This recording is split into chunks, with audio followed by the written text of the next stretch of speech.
An absolutely gorgeous afternoon has turned into a beautiful evening for baseball. Interleague play of this 2012 campaign rolls on. This evening we're at Busch Stadium in St. Louis, and the Chicago White Sox make their lone visit to town. And welcome to Cardinals Baseball with my partner Al Brabowski, the Mad Hungarian. I'm Dan McLaughlin. Delighted to have you with us. And the Cardinals struggling a bit offensively, no doubt about that, Al, and struggling to get in the win column. So Mike Matheny changing things up a little bit here tonight. We've seen it before, not many times, mind you, but Yadier Molina in the 2 spot in the lineup this evening. That's right. We've seen him there, but just for really 4 at-bats. Yadier Molina does have the highest batting average on the Cardinals. And how about tonight? Playing in his 1,000th career game.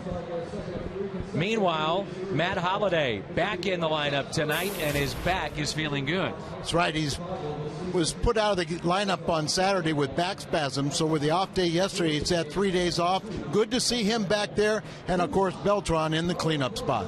You want to know about the White Sox? You can find out all about them in 55 seconds. 5 and 55. A look at the Chicago White Sox of Robin Ventura next.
In our next 55 seconds of this broadcast during this series and in the ball game tonight. We'll start with Paul Konerko at the age of 36, the team's best hitter in the face of the franchise, and he's shown no signs of slowing down at all. So far this year, he leads not just the American League, but all of baseball with a .365 average.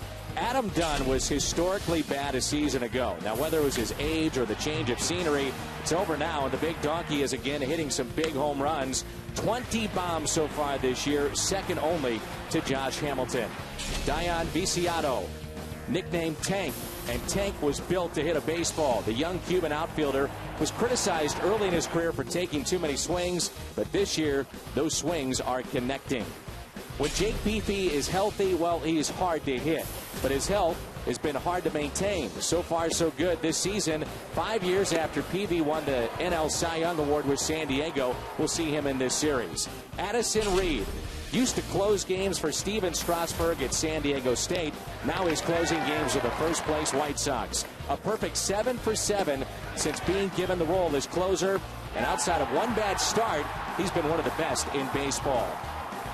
You learned a little right there about the White Sox in 5 and 55. We've got more coming up on your home of the Cardinals, Fox Sports Midwest.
Tonight, Jose Quintana, lefty, gets the start for them. Meanwhile, for St. Louis, the big righty, Adam Wainwright, looking for win number 6. It's a look at the Champions Club when we come back.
It's that time of year again. Tomorrow, Fox Sports Midwest and the St. Louis Cardinals bring you the Champions Club broadcast. For more on the new UMB Champions Club and our broadcast, here's Rick Horton. The defending World Series champions have a new name for one of the stadium's premier all-inclusive venues, as well as a new home for the 2011 Commissioner's Trophy. The UMB Champions Club proudly displays the trophies from 2011, 2006, 1982, and 1967, making Busch Stadium one of only 3 places where 4 Commissioner's Trophies are presented. The UMB Champions Club has a new name and some brand new high-definition LED televisions. With 30 TVs throughout the air-conditioned club, fans inside will never miss a pitch, even when enjoying the upscale buffet and 2 full-service bars. The broadcast tomorrow will be live from the UMB Champions Club. Dan McLaughlin, Al Raboski, and Jim Hayes will have the call, as well as a special appearance by my friend Jay Randolph. But first, Game 1 of the Cardinals and the White Sox coming up next, only on Fox Sports Midwest.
Midwest is brought to you by Budweiser.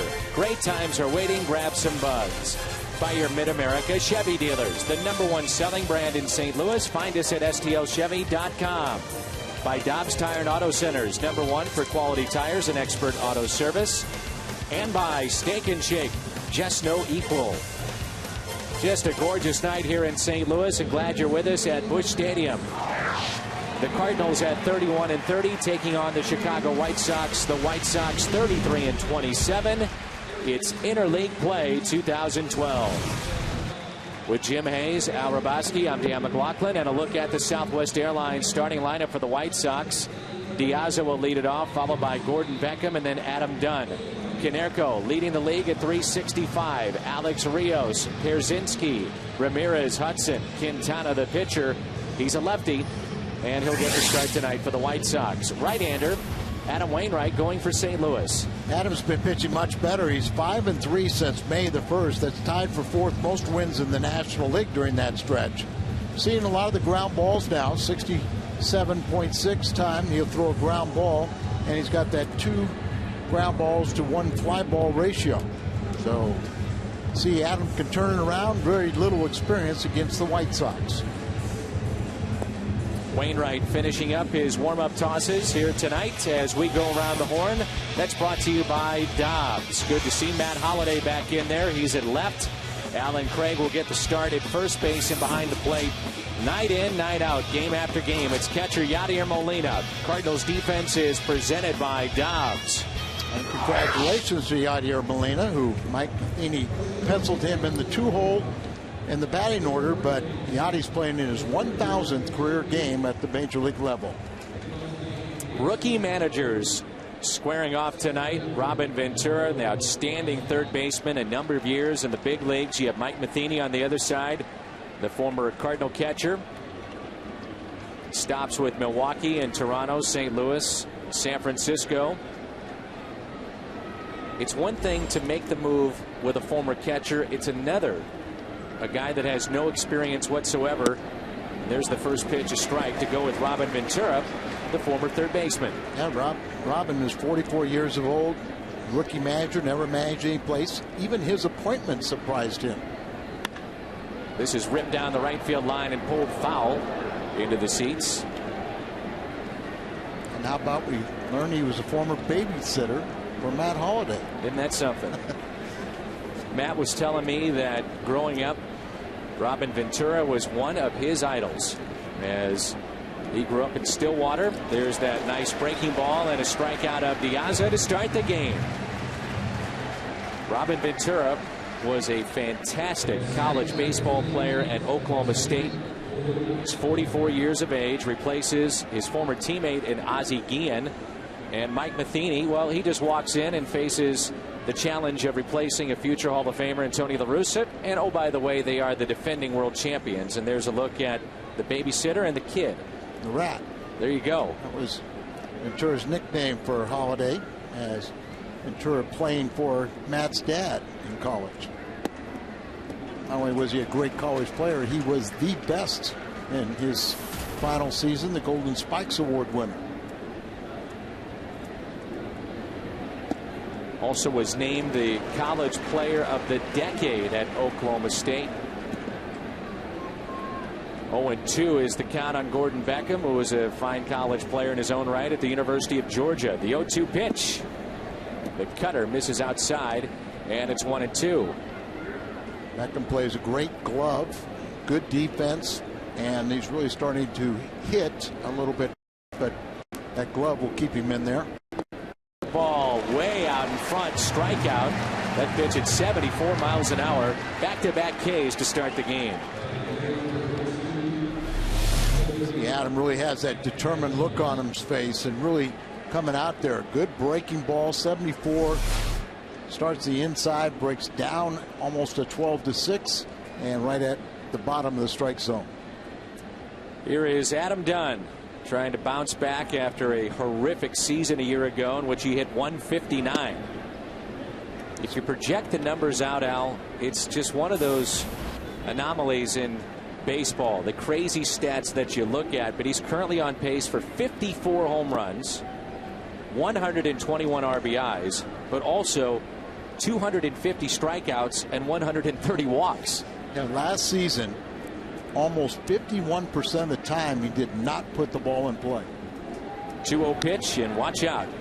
Either a strikeout, which he had 177, and then or a walk. But this year he's already surpassed those 11 career low home runs. He's got 20, second in all of baseball with his 20 home runs. The 2-1 pitch, pulled foul. This is a guy that we have seen a lot over the years. Berkman, Dunn, and Ramirez, the most home runs against St. Louis. Active players. Adam Dunn, number of seasons with the Cincinnati Reds, also spent time with the Washington Nationals. The 2-2 curveball. He strikes out the side here in the first inning.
275 mark as a team for Kyle, Molina, and Holiday here in the first inning. Then Beltran, Craig, and Freese, Green, Robinson, and Wainwright. Surprising to see Adam hitting just .038.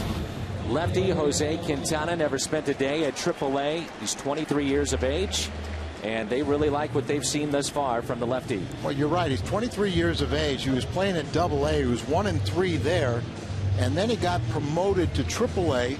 And then the next day, without playing a game at the AAA level, he was promoted to the big leagues. His major league debut, he went 5 2/3 scoreless innings, and he's filling in for the spot for left-hander John Danks, who did make a rehab start today and probably will be back in very, very near future in the rotation. So this is very important for Jose Quintana. Here's for Kyle, who is 0 for 11 on the homestand. And he looks at a strike. Rafael for Kyle, along with Molina, Holiday, Beltran, all have a chance to make it to the All-Star game. For Kyle is in a battle with Troy Tulowitzki right now. Yeah, very close. Behind Tulowitzki a little bit.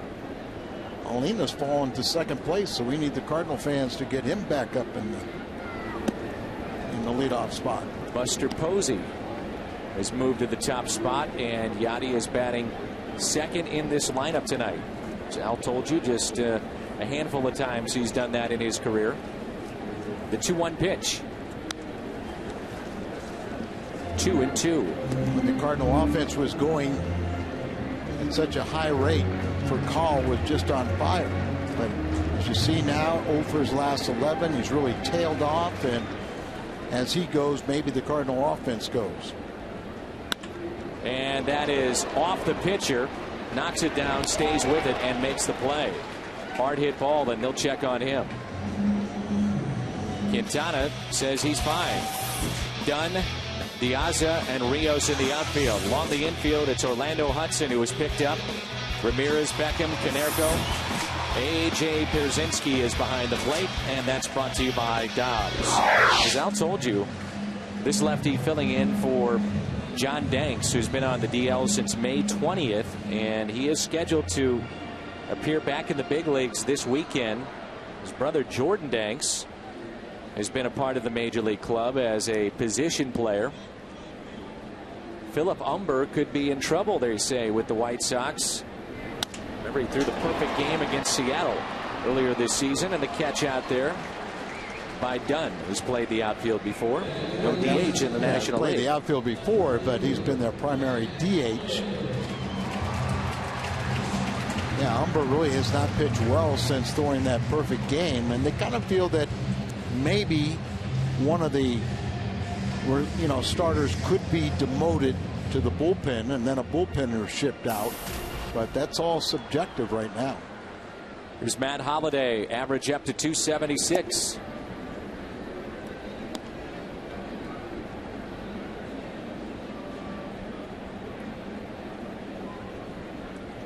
Suffering from back spasms, missing time over the weekend. The 1-0 pitch. Popped foul and out of play. Matt's been a 313 hitter in interleague play. That's 15th best among the active players.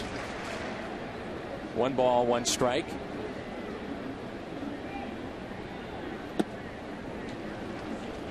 You think with a guy that makes a living out of swinging a bat and the torque, the twist that you have to have in swinging the bat as violently as Matt does, bad back is a bad recipe for him. That misses just outside. Quintana, all of a month in the big leagues, was walking off the mound. Yeah, that won't endear himself to our home plate umpire, Bill Welke. Borderline pitch, but just don't walk off the mound thinking you got a strikeout. Here's a 2-2. Holiday reaches for it down the right field line and foul. Cardinals believe that Matt Carpenter, as well as Skip Schumacher, could be on their way to a rehab assignment maybe as soon as tomorrow for Carpenter. Talked to him today, Al, and Matt was taking extra BP today, and he said that it'll either be to Memphis or Springfield. He's not sure, but feels very good.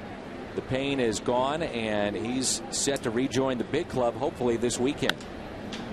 There's a shot out to right field, and it drops in for a base hit.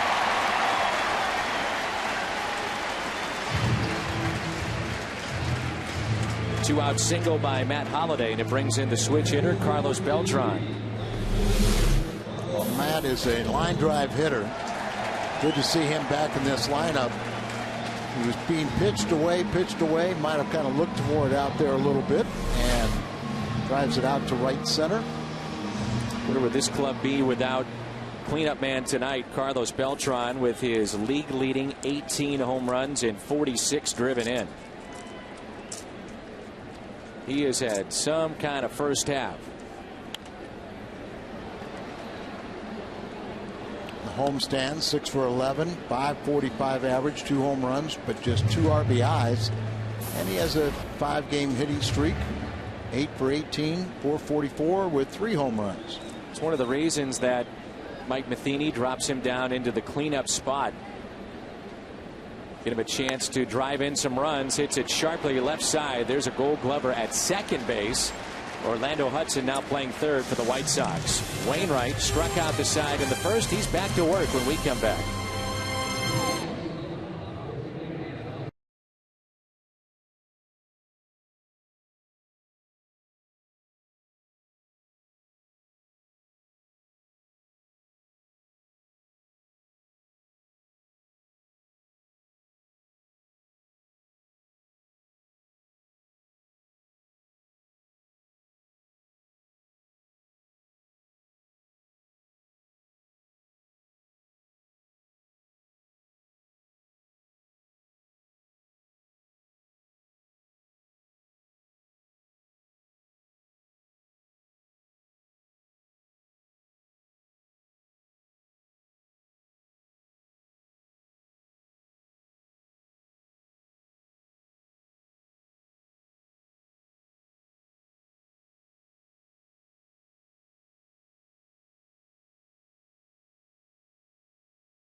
An interleague play overall, but especially on the road going back to 2010. They're 17-4. So very tough to beat. Here's Paul Konerko. He's played in both leagues, but most know him as the face of the Chicago White Sox. And talking about successful play, how about this guy? Home runs second all time, and RBIs second all time as well. 56 home runs for Konerko, who's now over 400 in his career. 408 to be exact, and he's got a 365 batting average to lead the league. You will see a lot of breaking balls against Paul Konerko because historically, and even at the age of 35 now, he's considered one of the best fastball hitters in all of baseball. The old people might remember that Konerko started with the Dodgers. Came up middle one year and had another year, but never hit to the degree that he has done in the American League. And you also may remember when he was drafted by the Dodgers, he was a catcher then. 13th overall pick in 1994. If you're wondering, 1994, the Cardinals had the 19th pick. They took a pitcher outfield prospect by the name of Brett Wagner from Wake Forest. Paul Wilson was the #1 overall pick. And Brett Wagner ended up going to Oakland, I believe, in maybe the Stottlemyre deal, and played only maybe one more year and then retired. Konerko has been a part of some pretty big deals. He was traded by the Dodgers to Cincinnati for Jeff Shaw, and then he was traded by the Reds to the White Sox for Mike Cameron, who retired in spring training this year. 3-2 pitch. Konerko lines it into right center field for a base hit.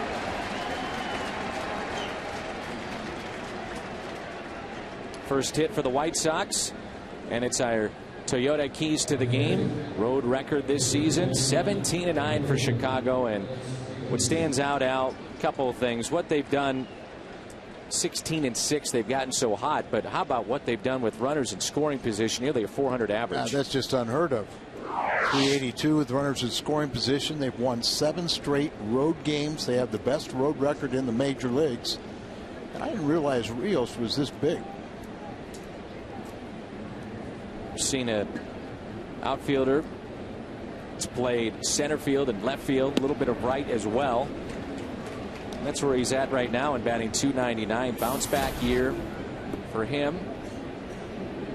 One thing he did a lot of last year is pull the ball on the ground, try to yank everything out of the ballpark. A lot of double plays. So see if Wainwright can't get one here. There's a big breaking ball and a strike, 0-2. You know, has that good curveball going tonight. He's been able in his comeback from Tommy John to pitch with a little less velocity. Curveball came back a little quicker. Not to say that he's going to have it, you know, every time, but it's going to be a reliable pitch for him. And we're seeing a lot more consistency out of his cutter. You have to wonder, Al, if it's more not just coming back physically, but also mentally, how tough that grind has been for him. No doubt about it. And here's going to be the cutter here. Fly ball hit down the right field line. That's trouble. It's slicing foul. Not by much. But just the mental aspect of the grind of baseball is so hard. Then to couple that with trying to get back to the level that he once was. Well, that's part of the problem. Is he was such an elite pitcher, and then you sit out an entire year. Not that you know, mentally and physically, you have to have all these components come back. You've got to have your competitive spirit. You have to understand that there are going to be lack of consistency at times with your secondary pitches. And you're so used to being so good. Shook off the curveball, wants the fastball in. Hits his spot. How about a double play? Oh, it's dropped by Freeze. Still, can they turn it? No. Taylor made double play. They get the lead man at second base. One of the problems the Cardinals have gotten a little bit spotty with their defense. And as you said, a perfect double play ball, took his eye off in a split second, looking to where he was going to throw it, drops the ball, and a sure double play. Watch right here. Watch his eyes. Okay, I'm going to start going over there, and just didn't really look it into the glove, or just caught him in more the heel rather than you want it in the palm of your hand so you can get that ball and extract it. Cardinals have turned 57 double plays. Here's A.J. Pierzynski. 10 home runs. He's driven in 38. He also was involved in some big trades along the way. He, along with Konerko, the only two left from that championship team of 2005. You got a very interesting quote for us, don't you? Well, it was attributed to Ozzie Guillen. And I remember we were doing interleague play, and I asked him about A.J. Pierzynski a few years ago. He said, if you're playing against him, you hate him. If you play with him, you hate him just slightly less, but not much. But he can play. Yes, he can. And I think that reputation was probably a little bit more deserved a few years back. I'll think about this trade, but he goes to San Francisco for Joe Nathan, Boof Bonser, and Francisco Liriano. It was Minnesota and San Francisco at the time. Great starter, closer. Goodness.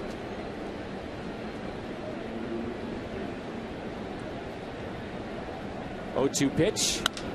Fights it off and can't come up with it. Nobody at second base, and everybody is safe. Just over the glove of Tyler Green.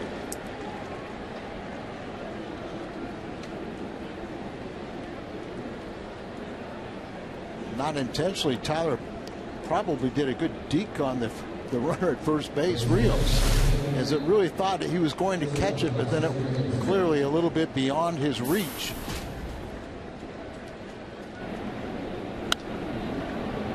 The runner right here is almost thinking it's going to be trapped, and then once it got away over the head of Green, he goes to second but couldn't go to third.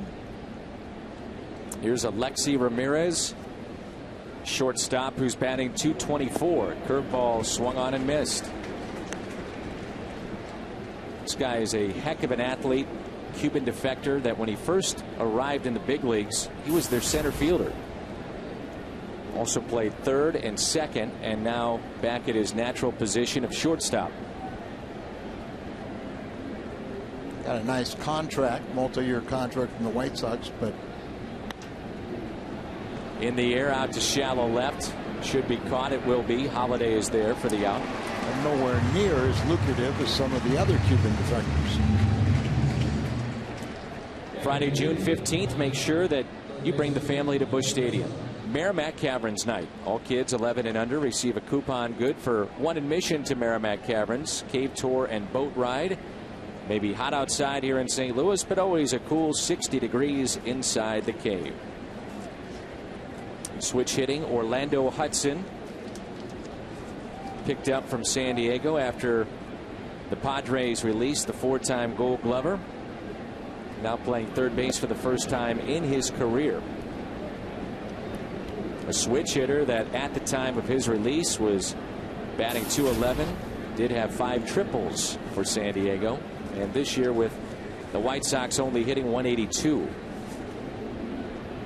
Morel is on the DL. He's been their everyday third baseman. He's got a back issue and may be done for the year if surgery is needed, and they should find out about that in the next 48 hours or so. Hudson did hit a 3-run home run in the 9th inning on Sunday versus Houston. That was his first with the White Sox, his second of the year. He's 3 for 20 in his last 6 games. One of the few guys not swinging the bat that well. 2 on and a 2-0 pitch. It's a high fly ball, right center field. Robinson on the move. Beltran is there. It's off his glove. Let's hope he's all right. Hudson into third base, and they throw it away. No one backing up. The Cardinals catch a break. And let's just hope that Beltran is all right. He banged his knee into the padding.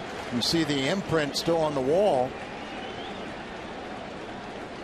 Got his glove on it, but couldn't hold on to it.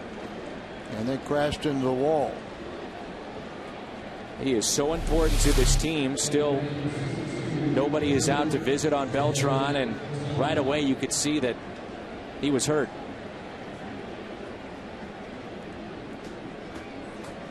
Everything the Cardinals have been through could ill afford to lose Carlos.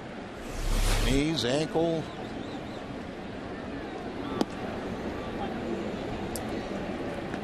Missed opportunities defensively here as a double play should have been made.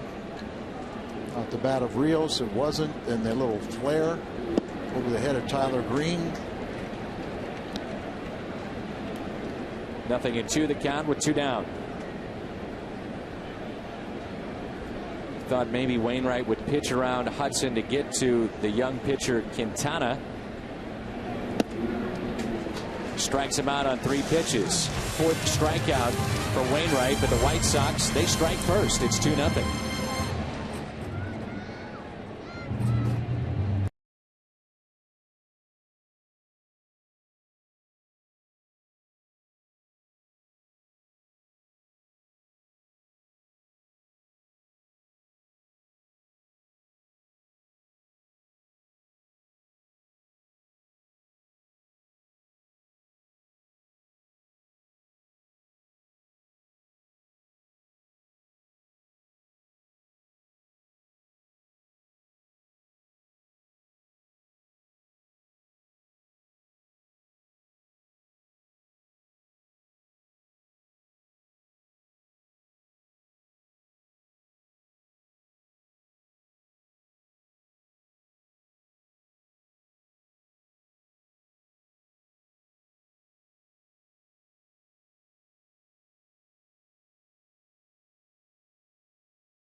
proud to support Boys and Girls Club of America. It's a place where youth can reach their full potential as productive, caring, responsible citizens. Greatfutures.org/Fox Sports to find out more.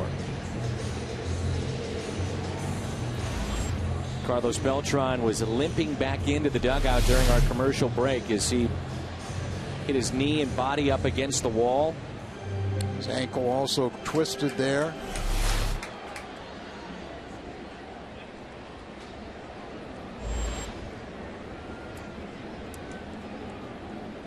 Here's Alan Craig, and he takes a strike on the outside corner. Cardinals are 11-19 since May 11th, but we're only 2 games back. And with all the injuries, and it appears that we're going to get some good news probably by the weekend, where we might get 1 or 2 of them back. Carpenter and hopefully Schumacher.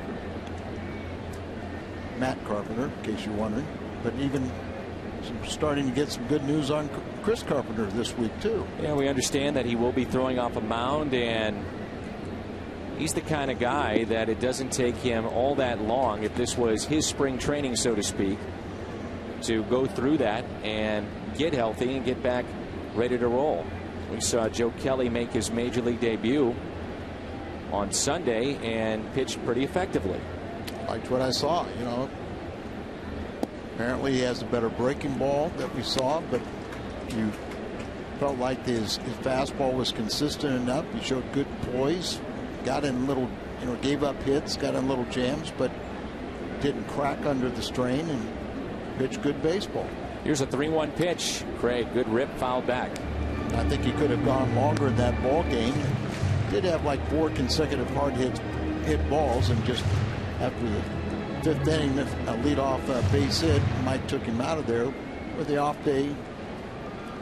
Don't push him a little bit, and you had some well-rested relievers that needed some work too. So maybe that is an answer until Garcia comes back.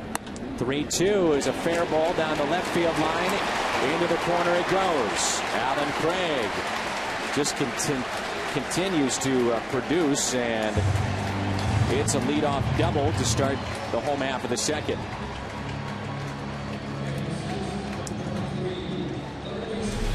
Just talk about a hitting machine. You just like to stay healthy. And that ball down and in the fastball. That's about as hard as you're going to see Quintana throw the ball, around 90 miles an hour. His best pitch is probably a changeup. But they are very impressed with his composure. He's from Colombia. You don't get a lot of major leaguers out of that country. First major league start, it was such a big deal in Colombia that it was televised nationally. David Freese average at .266, driven in 40, 12 home runs, and looks at a ball low in the dirt. Hometown product, done good. Jason Hayward has done that. Joe Mauer, Mark Trumbo is making quite the impact with the Angels. All hometown products, playing for the team that they grew up cheering for. As Freese hits it out of play. 1 ball, 1 strike.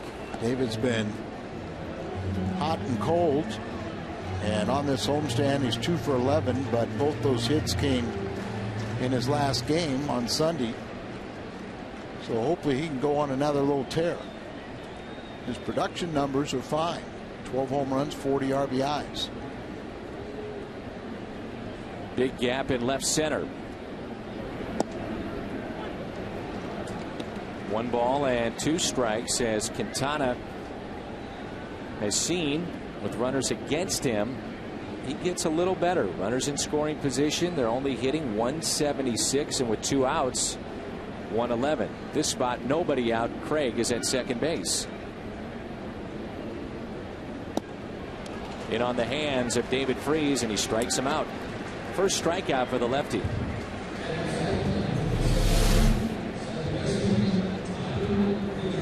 See him get in on him, swinging over the top. Change speeds on him, and effectively. Wainwright, a very frustrating top of the second. The missed double play ball Ball off the glove of Beltran, and then the ball that just went over the glove of Tyler Green. Looked like he was going to make that catch too. Yeah, you know, you win as a team, you lose as a team, and everybody's got to pick each other up. But there is plenty of blame to go around in this little dead spell, where at times it's the offense, other times it's starting pitching, then the bullpen. But the defense has not been as tight as it was earlier in the season either. And part of that's, you know, you do have some players playing as substitutes for some of the major league talent that's hurt. 0-1 pitch. Broken bat, little floater. Off the glove of Beckham. They're going to hold up Craig at third base. Fans didn't like to see that. They wanted to see Craig score. Instead, it's first and third. One down, and the batter will be Shane Robinson. Outstretched glove right at the apex and right at the top, the ball falling out. Beckham, a very good defensive player. Let's take a look here. It's Alan Craig. Remember, he's been on the disabled list twice. He's got the, hamstring, recovered from the knee, so maybe it's the last thing you want to see him getting in some kind of a potential collision at the plate. So you need to go here, stay out of the double play, and hope you get at least cut the margin in half, if not give yourself a lead. Eighth place hitter in the top of the inning was able to come through. That was Orlando Hudson with a triple to score two. Now it's Robinson. Runners at first and third. Shoots it foul.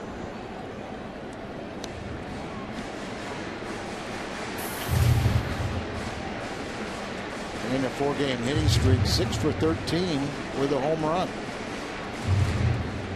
He's kind of doing it playing sparingly. He's just 3 for 8 on the homestand and 6 for 13 in his 4-game streak.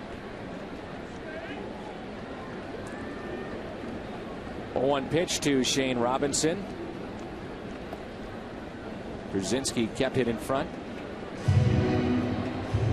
Shane can give the defense the idea of a bunt. This spot, so the third baseman is even with the bag. That's Hudson. They'll hold the runner at first, and the outfield very, very shallow.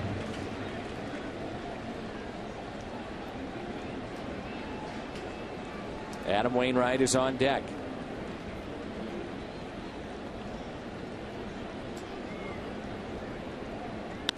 Robinson hits it sharply to Beckham, and it's a double play for 6-3. 4-6-3 off the bat of Shane Robinson. Top of the lineup coming up for the White Sox.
Move to the top of the third, and one of the greatest athletes that this area has ever seen, Jackie Joyner-Kersee, has been kind enough to join us, and honorary chair yet again for the big 6K run coming up to benefit Cardinals Care. And first and foremost, how are you? Oh, I'm doing great. Thank you. Well, let's talk a little bit about this event, and I know this is something you take a lot of pride in, being the honorary chair for this 6K run that's coming up in September, but fans can sign up right now to do it. But what's this mean to you to be affiliated with the Cardinals and with this run?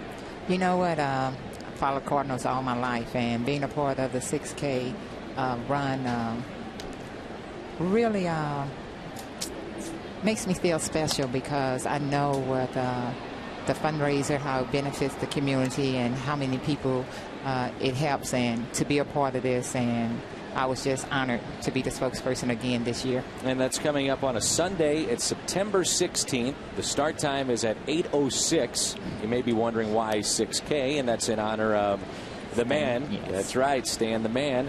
And we're at the top of the lineup. Diaza here for the White Sox. Go to cardinals.com/6K. And Jackie, you have added a fun run with this, the 1 mile, and also the walk for folks too. Yes, because anyone that's intimidated by running, we want everyone to be a part of this, all ages, and being able to be a part of the fun 1 mile run. We're hoping that all ages, all people come on board and help out for this wonderful, wonderful cause. Big curveball here from Wainwright, another strikeout, and that's 5. Now, you grew up on the east side. You're a big Cardinals fan. Yes. Favorite player? You know what? I'm going to get you in trouble because I know you have a lot of them. I know, so that's what I'm going to say. I love them all. Because when I start going down the list, trying to name each and every one of them, but all of the Cardinal players who have really been a part of this great family, and I just have the utmost respect for them, and that's why being a part of the 6K Cardinal Care Run, Stan Musial, you know, being able to start the race, you know, and people being the runners and walkers being able to finish in Busch Stadium, you know, it's pretty exciting, because last year it rained on us, but the people came out and supported this great cause. Here's Adam Dunn. They finish at home plate too, right? Yes. And you're there with the medals. Yes, I'm there with the medals, and you get a lot of hugs, and it's just really exciting. Now, you know what it's like to get a medal. What's it like for them? It's not the Olympics, but what's it like for them to get that medal from you? You know, for them to get that medal, I know it's exciting for them because they have accomplished something. And not only have they accomplished something in a physical activity, but then also they are also contributing to, you know, the Cardinal Care, the 6K run, the fundraiser that benefit people throughout this community. And to me, that's what this is all about. It's about the effort, about everyone pulling together to support this cause, and then also doing it in honor of Stan Musial. Here's a 1-1 pitch to Dunn inside. Dunn struck out back in the first when Wainwright struck out the side to start the game. Now, Jackie Joyner-Kersee is our guest, and I know a lot of kids look up to you. What's that like when you get to put that medal on a kid and they look up to you with that big smile? You know, it is really it's a great feeling when I can put the medal around them and give them a hug, and to be a part of it. You know, just last year was just so exciting, you know, but then think about the different rewards they have an opportunity. Sure. You know, you're talking about being able to take a picture with the trophy, you know, the World Series trophy, also opportunity to get an autograph from David Freese. You know, I want that. Well, it's going to be a lot of fun, and we appreciate you stopping by. Thank you. Thank you so much. Again, that's September 16th, cardinals.com/6K.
stlouis.com.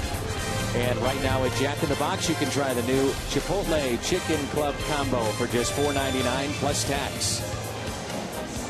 The finish line of that 6K is on the field at Busch Stadium. Again, there's the 1 mile fun run. You can walk the 6K. Competitive runners are part of it.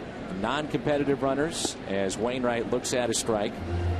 Cardinals.com/6K. And again, that's September 16th. They'll begin at 8:06 a.m. The 6 in honor of the man. Stan the man. The 0-1 pitch is in the dirt, 1-1. And for some, it may take 6 hours to run it. That's okay. We'll be here. What was Jackie's answer to her favorite Cardinal? Well, she was diplomatic. Very diplomatic, Al. It was Stan the man, Ozzie, Willie, Vince, because I had to do an interview with her prior to the game, so we didn't get through the whole list. Well, I got a little more extensive information. She said really Lou. Lou was part of it. But then she had a lot of fun with Vince and Ozzie and Willie because they were always trying to get her to come out and race Vince Coleman from first base to second base. Exactly. I asked her, I said, did anybody ever approach you about being a pinch runner? She said yes. There's a line shot into right field and a base hit for Adam Wainwright. You know, Adam was such a good hitter prior to Tommy John, and he actually started even kidding himself as he was 1 for 26 that, hey, I didn't pitch last year, but I forgot how to hit. But Adam, a career 200-plus hitter with 5 home runs, that was more indicative of the hitter he is. This is the guy we got to get. He jumpstarts this offense for Colin. By the way, the registration fee is $30, and the last 2 years it's raised over $300,000. That run. Cardinals Care 6K and 1 mile fun run. Slowly hit to short. Can they turn 2? Nice turn by Beckham. No problem at all. 6-4-3. The second double play the Cardinals have hit into. And Adam Wainwright, a slow hit ball, got on top of the young second baseman. And as we were told, he's very durable out there, stayed right in there. And Adam tried to break up or at least disrupt the throw and couldn't do it. He did his part, though. Gordon Beckham right there you see pictured. Shortstop in college and then shifted to second base. And here's a former third baseman when he was growing up, Yadier Molina. Yadi shoots one into left center field. Dunn won't get to it. Yadi is thinking 2. Throwing to second base is not in time. It's a double for Yadier Molina. Team leading 15th double for Yadi.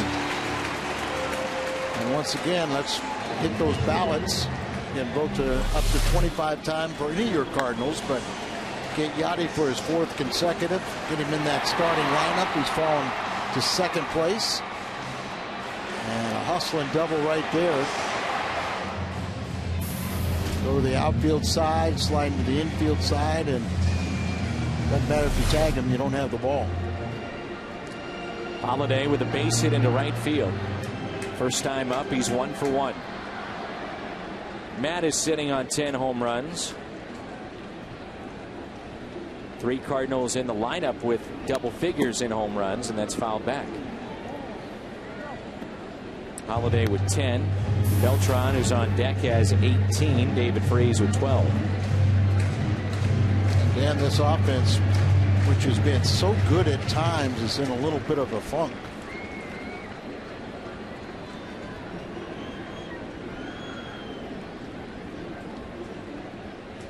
Last 19 games, they've been no hit once, shut out 4 times, and held to 1 or 2 runs 4 more times.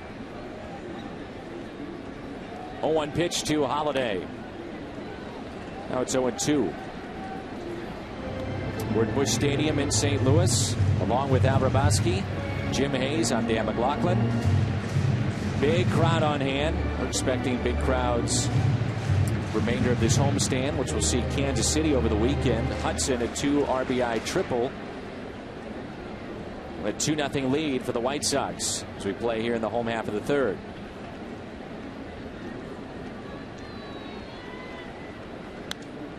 Annual broadcast from the Champions Club tomorrow. A busy weekend here at the ballpark. Friday, Saturday, and Sunday against Kansas City. Giveaways and promotions. Can't say enough about the Cardinal fans. Come out and have your 40,000 plus every day. That is a pick-me-up for the club. And a cause of concern right now for the White Sox at their ballpark. They are not drawing well. High payroll. And yet here's a team that starting play tonight. Chicago White Sox lead the Central Division by a half game in the American League. Strikeout of Matt Holliday on the inside corner. Second strikeout for the lefty tonight.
Get up every morning early and they make donuts and Danish that they'll sell that day. Other stores make their donuts at a plant, package them up, ship them to their stores. You really don't know how long that might take. So I'm thinking that freshly delivered donuts just won't taste as good as freshly made donuts. Count on the Big Red Schnooks for fresh donuts made at the store every day. That's the Schnooks difference. Look at that thing. Right there. Eat that, you wouldn't need to run that 6 kilometer race. 6K? That's 6K. Yeah, you eat those, and that's your training. That's my training. So you're at the donut table while others are pounding the pavement. Pounding pavement. Keeps you in shape. Strike to Konerko. Not sure it'd be the breakfast of champions, but it would taste awfully good. Konerko singled first time up. You look at the career of Paul Konerko, Al, and it's, I think, primarily been overlooked just how good this guy has been. I think you're absolutely right. You know, he's up there in numbers now, and if he can play a few more years, pad those numbers, you got to look at him as a borderline Hall of Famer. He is thought of so highly by the White Sox that Jerry Reinsdorf, along with Kenny Williams, actually flirted with the idea of making him a player manager this offseason. Remember, it was Ozzie Guillen actually had time left on his contract, and they let him go to go manage in Miami. And Kenny Williams presented ownership. There's another base hit for Konerko, this time to right, with the names of a lot of managers that have done it before on one side, and on the other side it was Konerko and Ventura. And Paul Konerko, Southsiders, you wonder, you know, where these guys may wind up before it's all said and done. Ozzie Guillen, Mark Bowley, Konerko, but it winds up being Robin Ventura. And interesting enough, it was Reinsdorf that said to Kenny Williams, you know what, Ventura kind of reminds me of Phil Jackson. Phil Jackson, the great NBA coach, and Reinsdorf also owns the Chicago Bulls. Quiet but confident, unassuming, and very, very bright. And he says he's got that quality of Phil Jackson. He said, that's the guy that excites me. We're going with Robin Ventura. Yeah, I always thought Robin was a leader and very even-tempered. When he got called in, he thought they were increase his responsibilities with the ball club, but had no idea they were talking about the manager situation. And I think it took him a while to kind of get on board with it. But he had been out of baseball since 2004. Professional baseball. Volunteer assistant at Arroyo Grande High School in California. Last year he just kind of put the foot in the water, so to speak, and just to see if he liked it, this side of it, not being a player. And he joined up with Buddy Bell, their VP of player development, and all of a sudden here he is in uniform again, in the dugout, and managing. Not coaching, but managing. Big difference. I think you would agree with that. Sure. Back to Wainwright, over to first. It's a double play.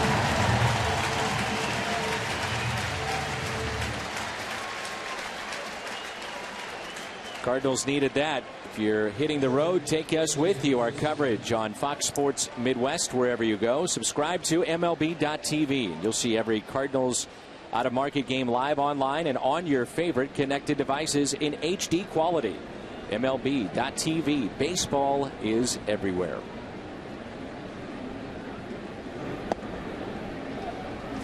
Think about the job that Robin has done. This ball club, everybody kind of thought was in a retooling stage, was picked at fifth. They were 16 games behind Detroit. Breaking ball drops in for a base hit off the bat of A.J. Pierzynski. Now they have a half-game lead over Cleveland. Pierzynski is 2 for 2, and it brings in Ramirez. Remember, left-handers are low ball hitters. There you see that high arc, but it started around the shoulders, and when Pierzynski hit that ball, it was maybe thigh high. So a bit of a, even though it had great vertical drop, might have a little hang time that he was able to get under. A strike to Alexi Ramirez. And when you throw a ton of breaking balls, you're going to hang, just natural. You're going to hang a few of them, and if you can hold them to singles, that's still a pretty good job.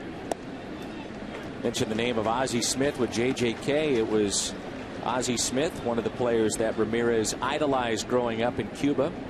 Said Ray Ordonez was one of them, and had the chance to play with Omar Vizquel, who's still going strong at the age of 44, amazingly. Now, it's hard for anybody at the age 44 to play at this elite a level, but then you think about a very active position, shortstop. That's just phenomenal. 1 ball and 2 strikes on Ramirez.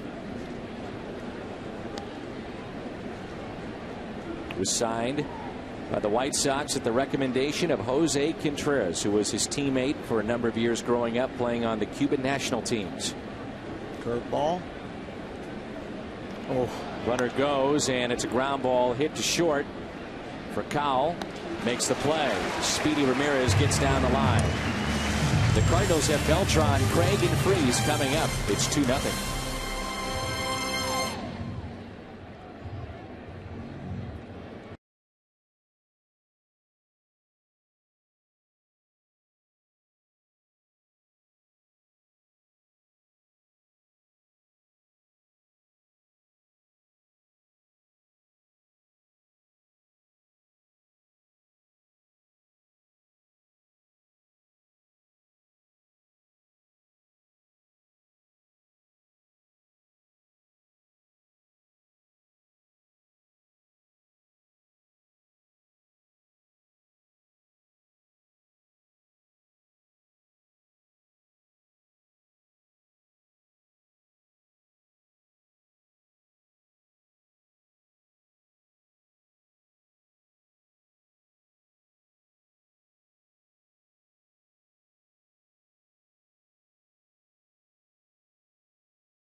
will be the opponent.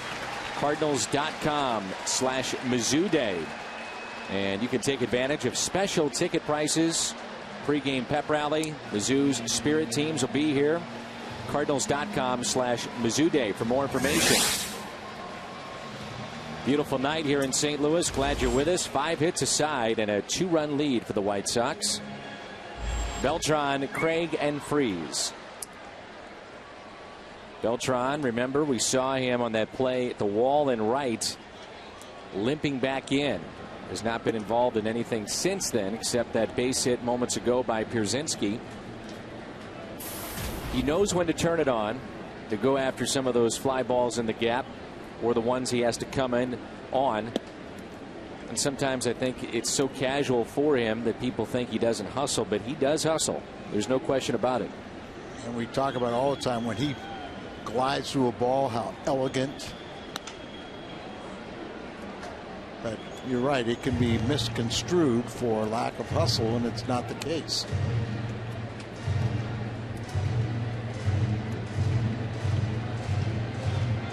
Broken bat that time for Carlos. 1 ball and 2 strikes. Interleague games, the longest hitting streaks active right now. Carlos at 11. Ryan Braun was 16 to lead the big leagues. Here's a 1-2 pitch. Beltran with a high fly ball into right. 1 away. Let's take you back to the top of the 2nd inning. Behind Adam Wainwright, some plays that very well could have been made and probably should have been behind him, and that was the potential double play. Here's a little looper that Green little shy on, and then off the glove of Beltran and right. That leads to 2-run scoring. That gets you caught up. It's 2-0 White Sox. Alan Craig a base hit, then broken 0 for 8. As we have just become so accustomed to see him deliver and key hits, drive the ball, get the RBI machine.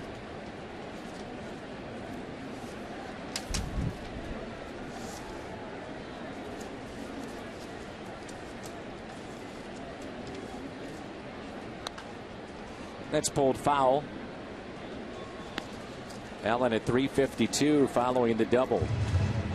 Playing in his 23rd game, and he has those 26 RBIs, so 7 home runs, extremely productive.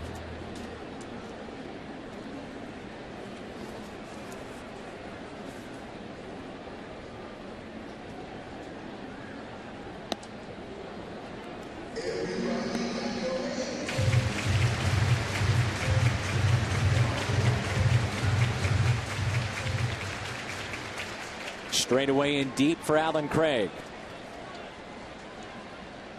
The 2-1 pitch. Craig sharply 2 short. Ramirez backhands. Makes the play. We saw him get down the line, didn't we, Al? Ramirez ending play at the top half of this inning. He can run. Long, lanky. He's 6'2" at shortstop, and they say he's a good one. Deep in the hole, backhands it. Crow hop, get the feet under control, and then you see he has a very fine throwing arm also. 5th year now with the White Sox. I mentioned that he was signed the recommendation of Jose Contreras. Those two were part of the Olympic team that won a medal for Cuba. And for Ramirez, it got very emotional within the last couple of weeks because the White Sox, along with Jerry Reinsdorf, contacted the IOC, the International Olympic Committee, for a replacement of his gold medal that was missing. There's a base hit for David Freese. He had 15 different medals from international competition, and you know, Al, by traveling all over the place and going to the Dominican, you have the understanding of what it means to play for their country. And Ramirez, his gold medal was stolen, and they had to petition to get it back. And you see the Cuban defectors, some of the very good ones right now, and 2 of them play for the White Sox. Chapman's been roughed up recently, Cespedes of Oakland, but Contreras, who's hurt, not pitching right now, does want to come back, presented that medal. He had no idea it was coming and actually broke down at the presentation of that because it meant so much to him.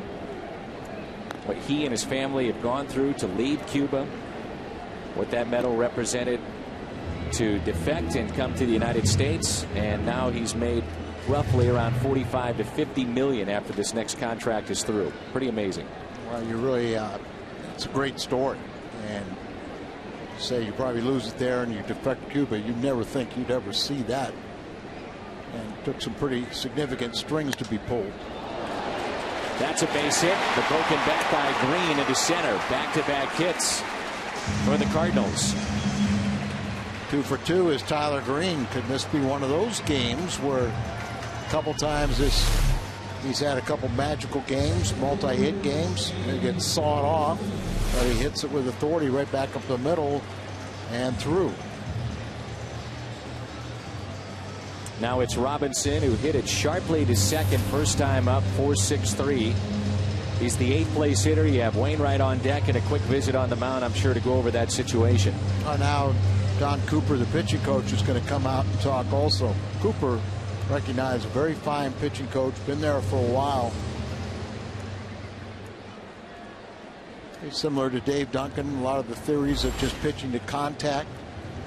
And you see he is throwing strikes. Wainwright, by the way, has thrown 60 pitches.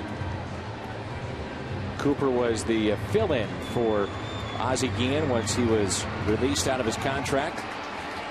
25th year in the White Sox organization and his 10th year as pitching coach in the big leagues. As a starting pitcher, you know, a lot of times you'll kind of look at a lineup and you pick your spots. You may have a history. One guy has good success against you. You may have good numbers against somebody else. But right now, you know, this 8th place hitter is so important to the Cardinals. One sense, you know, it's a Shane Robinson is up here because of an injury to John Jay and playing center field. But if you can turn that order over, even if they don't score here, but just at least bring up Adam Wainwright, but more than likely, if Robinson can get a base hit, the Cardinals can get on the scoreboard.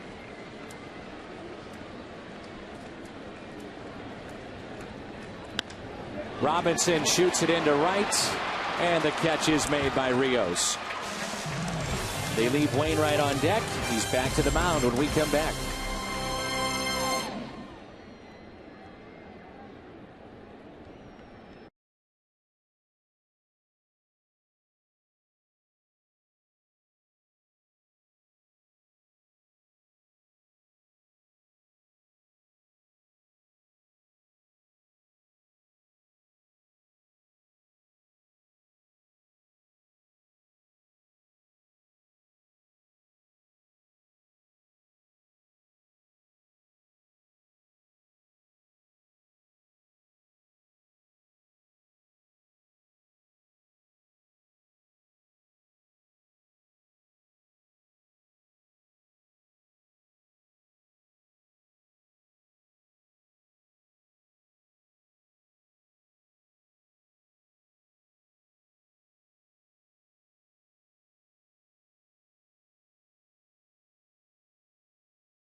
Starters, relievers, ERA, and then the offense. All three just have not clicked all at once, it seems like. Exactly. You look at New York, could not pitch. They had great pitching on their side. We didn't score any runs. Lucky to get just one win. Houston, on the other side, the starters really struggled, but the relievers were outstanding. and had great offense. Scored 27 runs in that series and only had and we lost a game. And then the Cleveland series here, starters pitched very well, but didn't have much run support, and then we had some blow-ups in the bullpen. But you don't point fingers, and I'd say that also, you know, the defense has been spotty at best. So the club really needs to kind of overhaul, but they should be very fortunate that they're only 2 games back with all the injuries, and that will improve. White Sox picked up Orlando Hudson,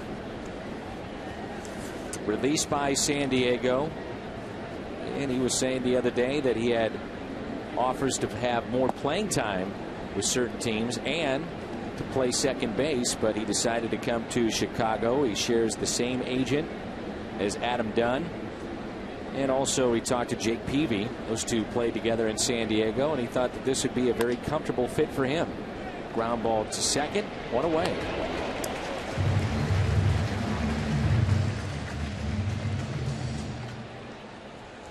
Krispy Kreme dozen deal. If the Cardinals get 9 hits tonight, you're invited into Krispy Kreme tomorrow. You'll receive a dozen of their original glazed donuts for only $3.99.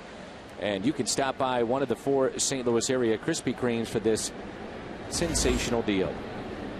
Really the disadvantage for American League clubs playing in National League cities when the pitcher has to hit and lose one of the most productive hitters, their DH. And in the situation with Quintana, he's never hit this season or any place in the minor leagues. And I'm sure that's been, you know, talked about scouting reports with Adam Wainwright, and that's part of the frustration of that second inning where you give up the triple to the 8th place hitter. You could have pitched around him and dealt with Quintana. I know what you're saying, but I know the competitive nature of Adam Wainwright is that I can beat any 8th place hitter. Now sometimes you get burned by thinking that way, but I'm sure that's the mindset of a great competitor like Adam. 3-1 the count on Quintana with 1 out, nobody on. That will frustrate him too. Look at his reaction. Oh, no doubt about it. Young man probably told not even to swing. First walk issued by Wainwright. Brings in the top of the lineup, Diaza. All-Star game just around the corner. Kauffman Stadium in Kansas City. You'll see all the action on Fox.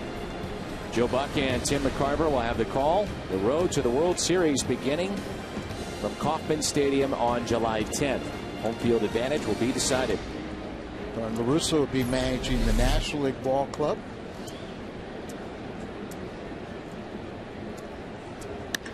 Diaza with a fly ball out to center.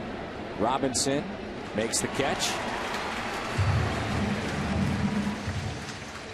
Well, we talked about this first inning where a little bit surprising, I think, for many of us that follow the Cardinals, that Buster Posey would surpass Molina, but that has happened. So Molina is behind Buster Posey. You still have Carlos Beltran leading in right field.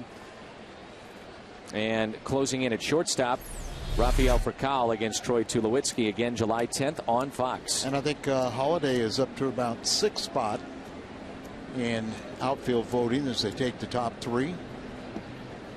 Mentioned Tony's going to manage. I got a phone message from Tony on Sunday, and he informed me that I was way off base and talking about the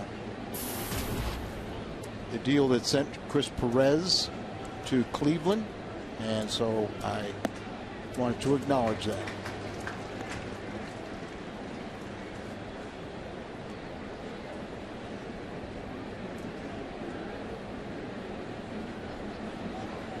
See how Chris Perez decided to exit stage left here in St. Louis?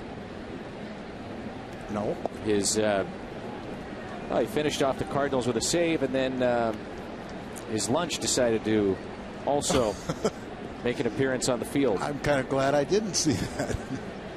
I broke it down on the postgame show for you, Al. Oh, gosh, great. I gave him a 9.5 on the scale of 1 to 10. Gave his catcher a nice handshake, and you could see that things we put it in slow motion during a break. Things were. You could see things just weren't quite right, and Chris decided to have his lunch come up. So he was a little keyed up for the moment. I think so. And his explanation was that he had some warm water in the bullpen. And I said, uh-huh.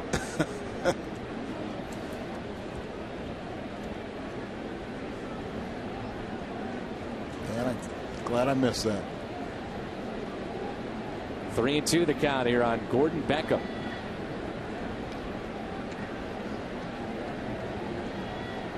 Runner from first. Off with the pitch, and it's a walk. Second walk in the inning and in the game. American League, the vote getters.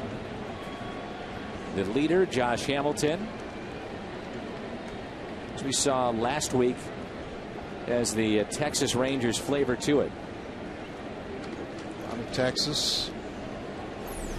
A couple of Yankees. One Detroit, Boston. Now Adam Dunn. Runners at first and second, and the shift is on for Dunn. Now 32 years of age, from Houston, Texas. Ozzie Guillen actually did him a favor last year.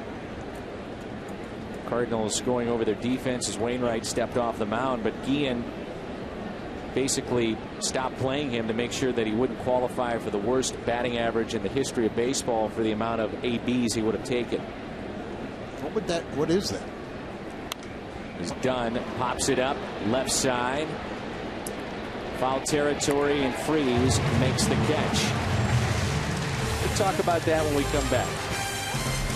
2-0 White Sox midway through 5.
July 19th, Skip Schumacher, family friend, has a situation, and we're asking you to come out and support it.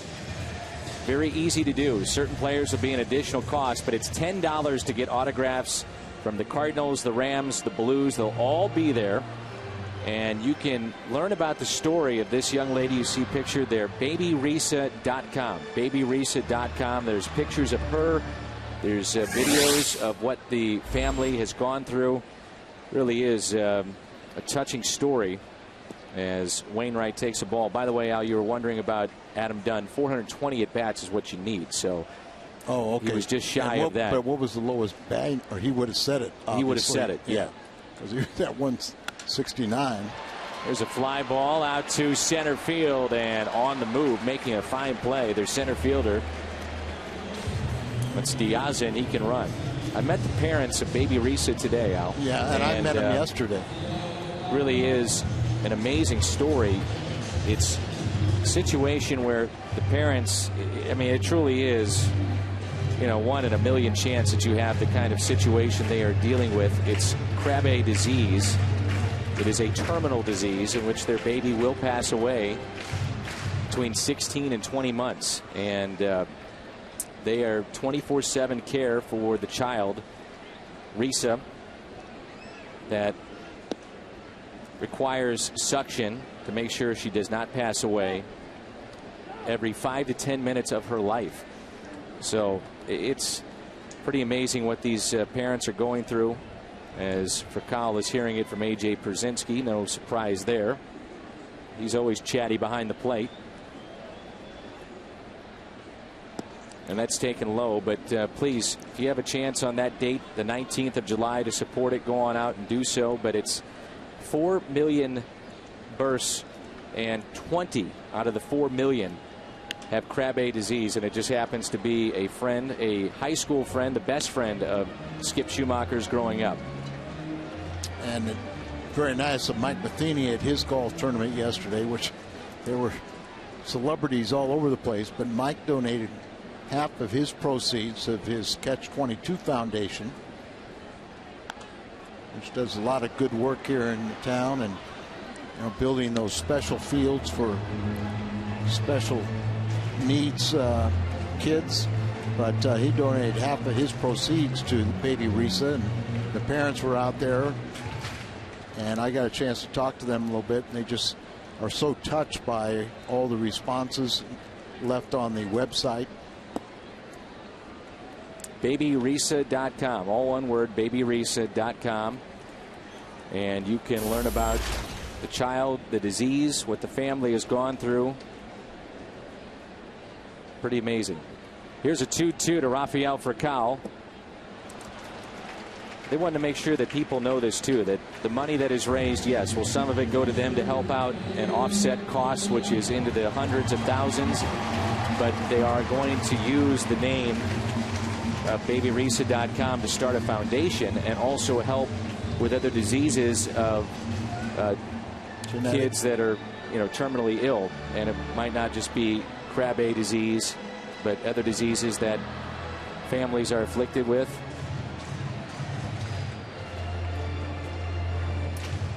Working with them on a feature today, Al, and it was very emotional for them, clearly, to talk about, and they are heading back to Arizona today.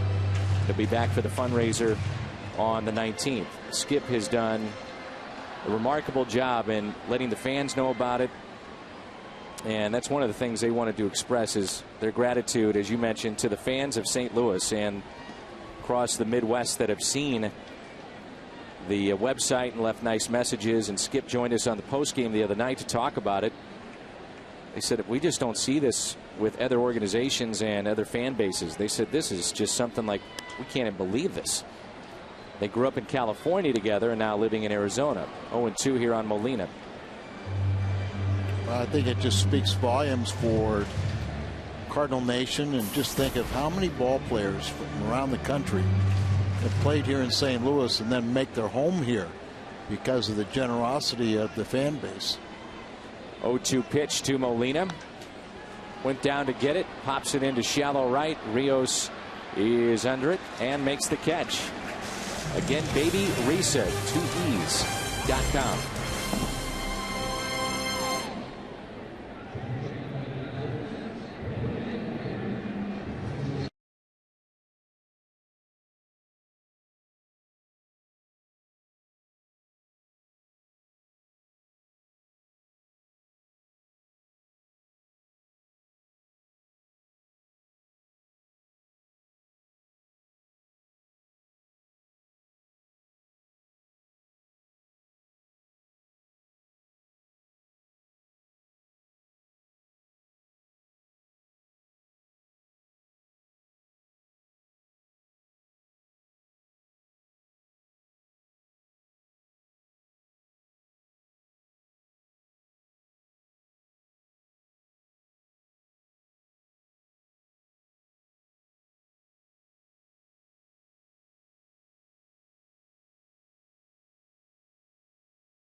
Bash. And Whitey Herzog is signing on this Friday coming up.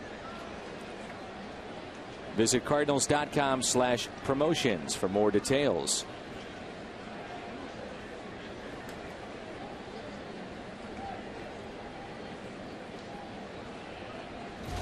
Sixth inning rolls in. Wainwright back to work for St. Louis. Konerko, Rios, and Pierzynski. Paul Konerko has missed a little time this year. He had wrist surgery. And he had a floating bone chip in his left wrist.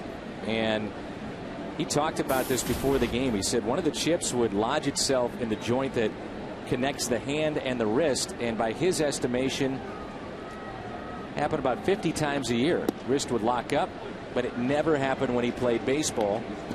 He said it was the simplest of things. Opening a door, you know, just normal household things that he would work on. And he said, I'd grab a bat. Never had a problem until a couple of weeks ago and finally took care of it.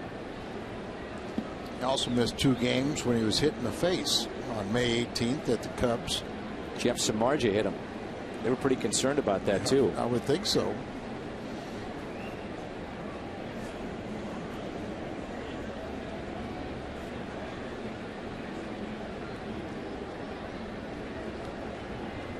As we go deeper into the game, does Adam Wainwright get better? Does he get worse? Well, I think this is a byproduct of the Tommy John surgery. Is as he goes deeper into games, which, you know, he was consistently a 7-inning guy pre-surgery. Grounded at third, and Freeze a high throw, but makes the play. But I think Adam now, you know, you kind of as part of your recovery, you start getting a little bit taxed. Your pitches get up there, those 6 innings plus, you start ERA and the opponent's batting average. But I think all those numbers are going to come down. It'll be a little more normal when you see at the end of the season. And it probably won't fully be back until next year. Here's Alex Rios. We also mentioned that Adam's doing a pretty good job. He's 5-2 since May 1st. 5-3 since May 1st.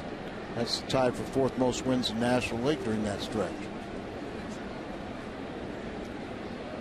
1 ball, 1 strike. The next from Wainwright. Curveball, 1-2. So early on, that curveball was very sharp. Adam has struck out 6 on the night.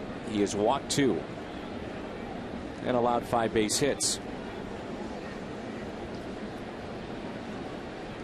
Wants it inside, and fly ball to center. Robinson.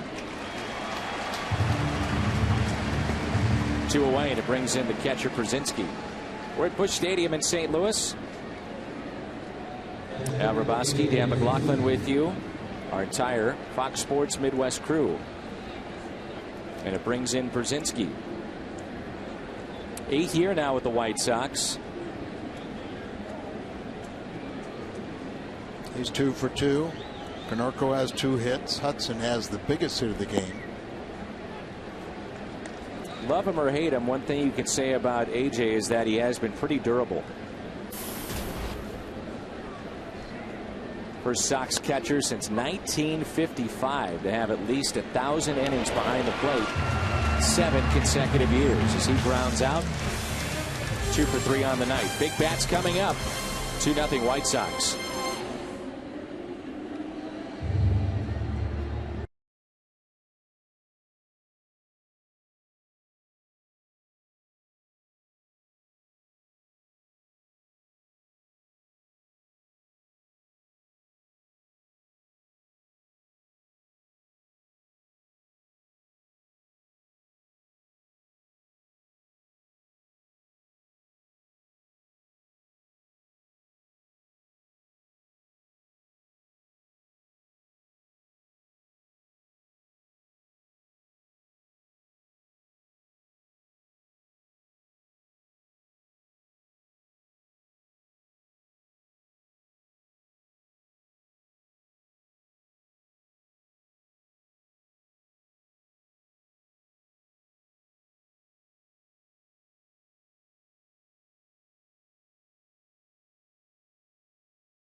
betting-wise tomorrow of this series. Budweiser, what's on tap? And it's Jake Peavy and Lance Lynn. Lynn is 9-2. Jake Peavy is healthy again, 6-1. You know, as a baseball fan, you're happy to see Peavy throwing the ball well, throwing like his days when he was in the National League with San Diego. He's had a tough time staying healthy since then, and you know, he's a real good competitor. Holiday leads it off as we move to the home half of the sixth. Matt is 1 for 2. A single to right center, and also was called out on strikes back in the third. Beltran on deck, and then Alan Craig.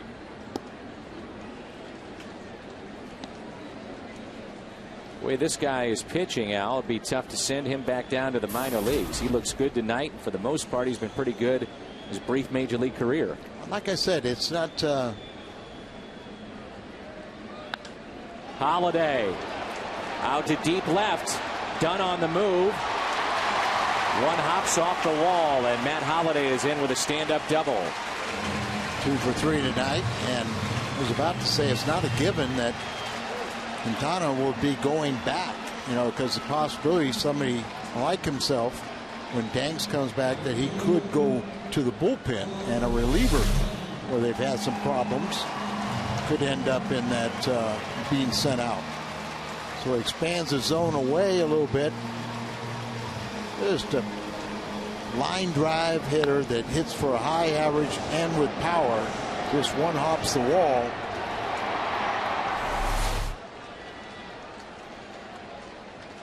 Beltran is 0 for 2. Runner at second base. You saw where Jose Oquendo earlier in the game held up Alan Craig. And as you, I think, correctly pointed out, you know, you're cautious with certain guys about a potential collision or play at the plate where a guy gets hurt. You wonder about right now with the back of Matt Holliday, how well is he running? Yeah, that's a good possibility there too, and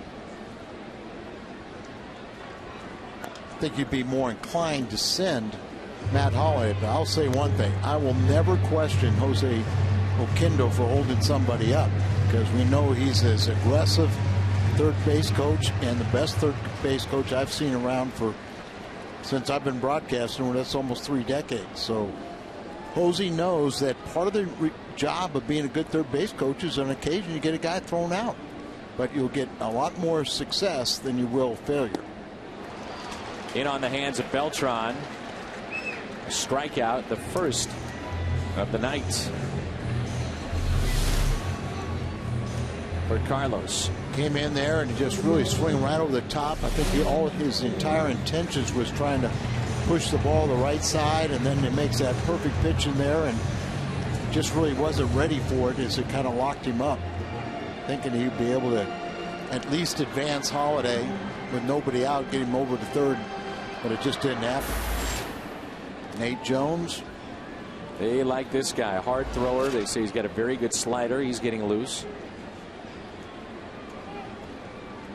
Outfield is deep for Craig. Inside for ball 1.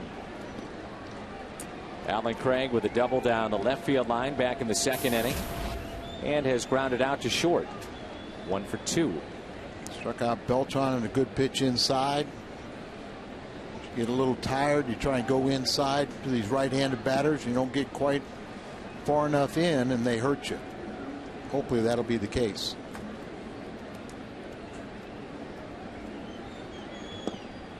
Crowd right now, and we're anticipating hearing that it's at or above 40,000. Very quiet here tonight. Not much to cheer about. Offense has been stagnant, held in check for the most part. They do have 8 hits, but nothing to show for it. Yeah, 8 hits. Really have only stranded 5 because of the 2 big double plays in the second and third innings.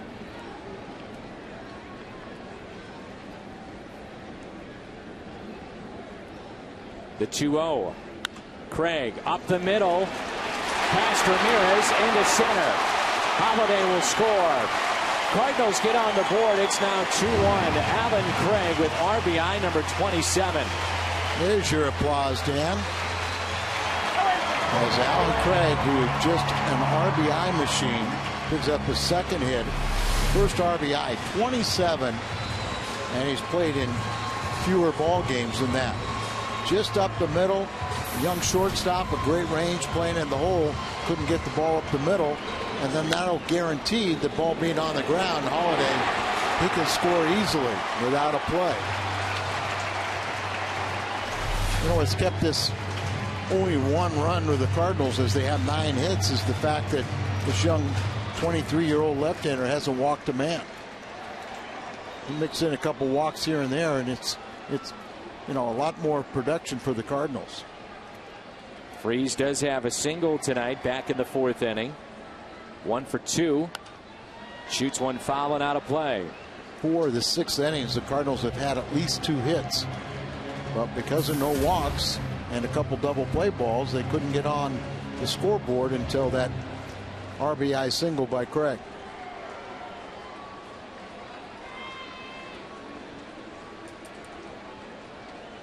Outfield is deep, and here's the 0-1 pitch. Base hit into right.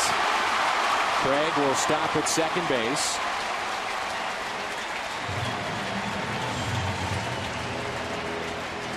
Always good to see David Freese going with the pitch, and he hits a rocket into right. Now the ball up away, and there's kind of more of his natural strength of going to the opposite field. And it looks like we've seen enough of the left-hander, and we'll see the young, hard-throwing right-hander. That'll be a strange walk for a rookie manager, doesn't it? Yeah, I agree. I was thinking the same thing.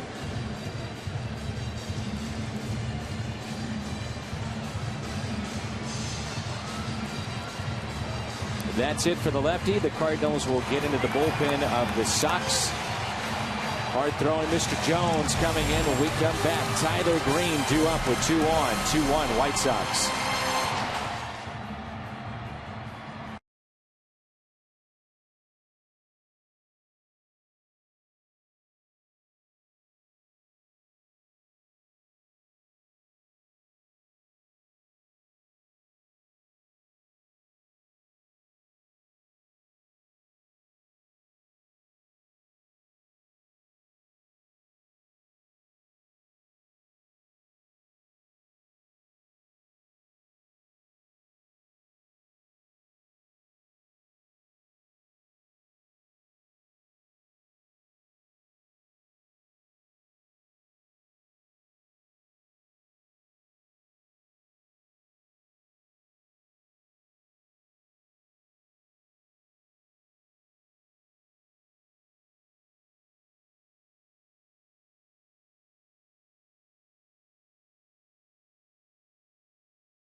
Is brought to you by AT&T, the nation's largest 4G network. AT&T, rethink possible.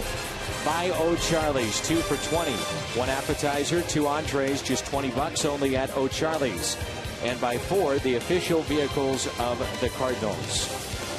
Beautiful night here at Busch Stadium in St. Louis. The White Sox have a couple of guys, right-handers, that can hit triple digits, and we're going to see one of them right now in Nate Jones. He's a 26-year-old, 5th-round pick for the White Sox in 2007. And gradually has moved up in the bullpen and responsibility role for Robin Ventura. So he moved through their minor league system step by step. It's our Chevy call to the pen. I believe he was only in Double-A last year. That's Birmingham.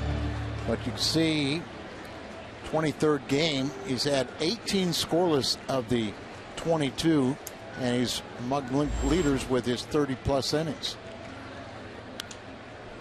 Been out of play. That pitch at 97, consistently around 97, 98. They'll say that as the weather gets a little bit warmer, so do the fastballs. They'll hit triple digits. And that happens a lot, particularly with hard throwers, that they'll be a little late in April, but as the weather warms up, they get a little looser and throw a little more gas.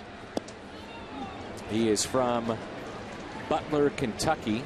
Population of a whopping 612. I think he looks a little bigger than 185. I agree. They list him 6'5", 185. And good pitcher's build, but and that extra weight, I'm sure, is to his advantage. But he's a little thicker than what you would think a 6'5", 185 guy would look like. Cardinals have activity in their pen in case you get into a situation where you need to hit for Adam.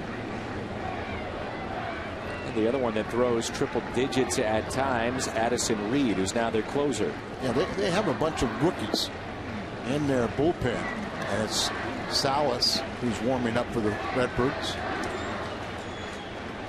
Addison Reed was the closer at San Diego State, drafted just 2 years ago.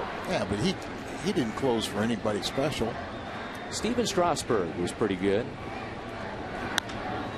Ground ball to short, out at second. 3 double plays the Cardinals have it into.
Tomorrow with Jim Hayes.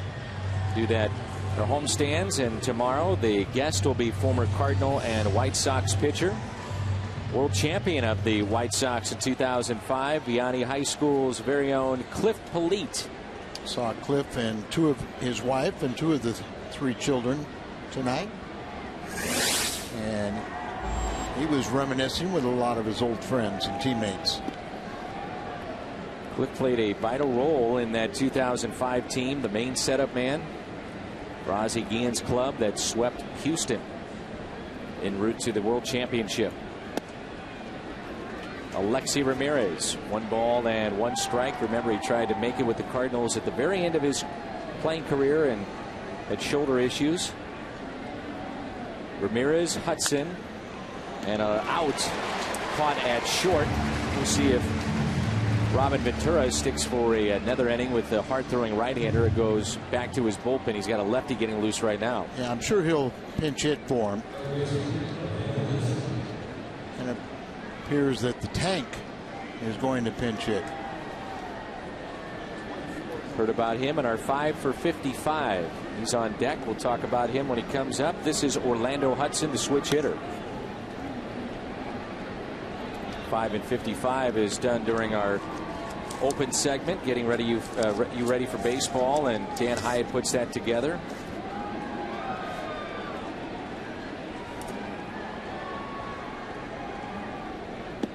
Dion Viciedo is on deck. 2 strikes on Hudson. It's going to be Adams' last inning. He's due up second. So you would assume that he would be pinch hit for. Where you can kind of just air it out. Whatever you got left, almost for Adam, go back to the mindset of when he was closing out in 2006. And just reach down deep, get everything you've got, all your energy, all your what's left in the tank, and just kind of use it all right here. Make sure you have another 0, and after your teammates got you a run, hopefully they'll get you a couple more and you can still win this ball game as the pitcher record. 2-2. Ground ball right side, handled easily by Craig. 2 outs. And this very easily could be a 1-0 lead for the Cardinals. It could. A couple of plays that were very close to being made behind Adam Wainwright early on. This double play was when they scored their 2 runs. You know, they did get 1 out, but they didn't get the 2. So, I mean, very easily those should have been erased. Breaking ball taken low and away.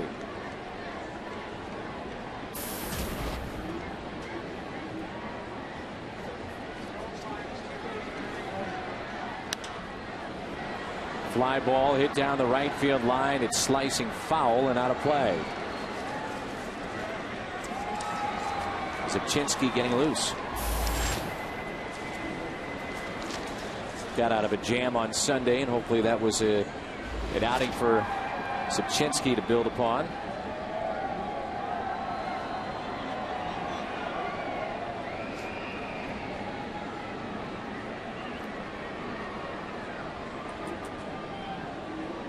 One and one to count, 2 outs and nobody on. Quintana, the starter, 5 1/3, 10 hits, 1 run. Strikes out 4, but the key for him, no walks.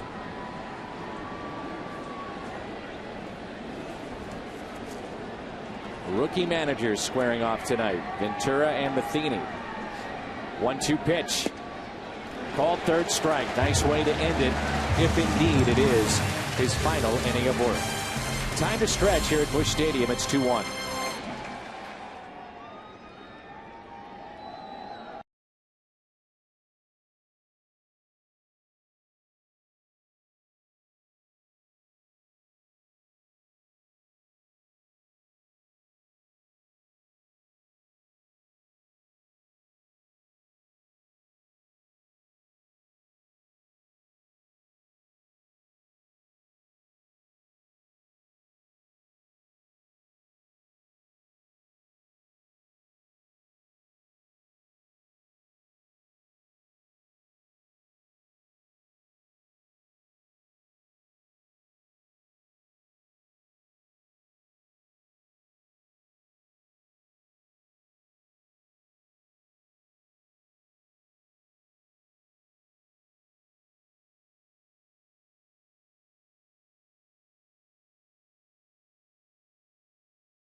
Got the Champions Pet Bowl for your furry friend. Compliments of Nestle Purina. 25,000 pet lovers take home that bowl, and that's this weekend here at Busch Stadium.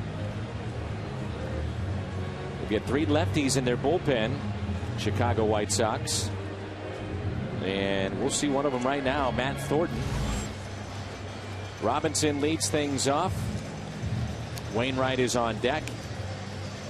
Then for Cowell. Thornton came over from Seattle in 06. He's had the most holds in White Sox history, second most appearances to Bobby Thigpen.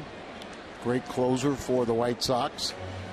They even tried him closing. He had 20 saves over the last several years with the White Sox, 20 total.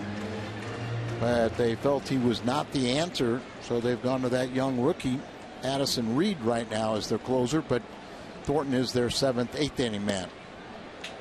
So not only has he done it this year, but he also did it part of the season in 2011.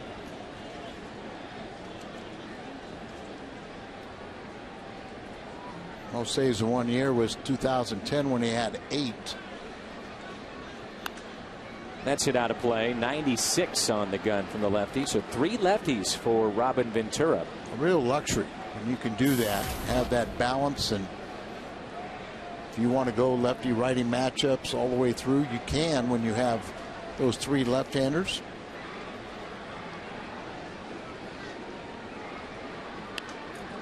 Spoiled by Robinson, and watch out. Congratulations to Matt and Kim Brunn on the birth of Hunter Matthew, born this morning at 4 in the morning. So congratulations to Matt and Kim. Get used to those 4 a.m. wake-up calls. A big burly guy just made a mistake trying to catch that line drive. Robinson hits it this time out of play left side.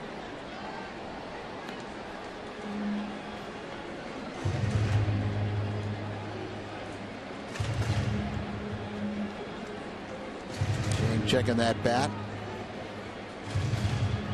Dan Radisson told me that he was with Houston now, but was a long time in the Cardinal organization, off and on. Said that Robinson's a high ball hitter. He likes the ball up there, swing. He usually doesn't get cheated the way he swings the bat, does he? Not at all. For a little guy, you think he'd choke up a little bit, but not his style. Pops it up left side. Foul territory. Hudson. 1 away. Fullback Adam Wainwright, and we'll see a pinch hitter. Adrian Chambers steps out of the dugout. Gives us a chance to tell you about AT trivia tonight. Which 2 players had the first 2 home run game in White Sox team history? Long history. Southsiders. This is an interleague play. And this is interleague play. It has to be Bell and Ventura. June 10th, 1998.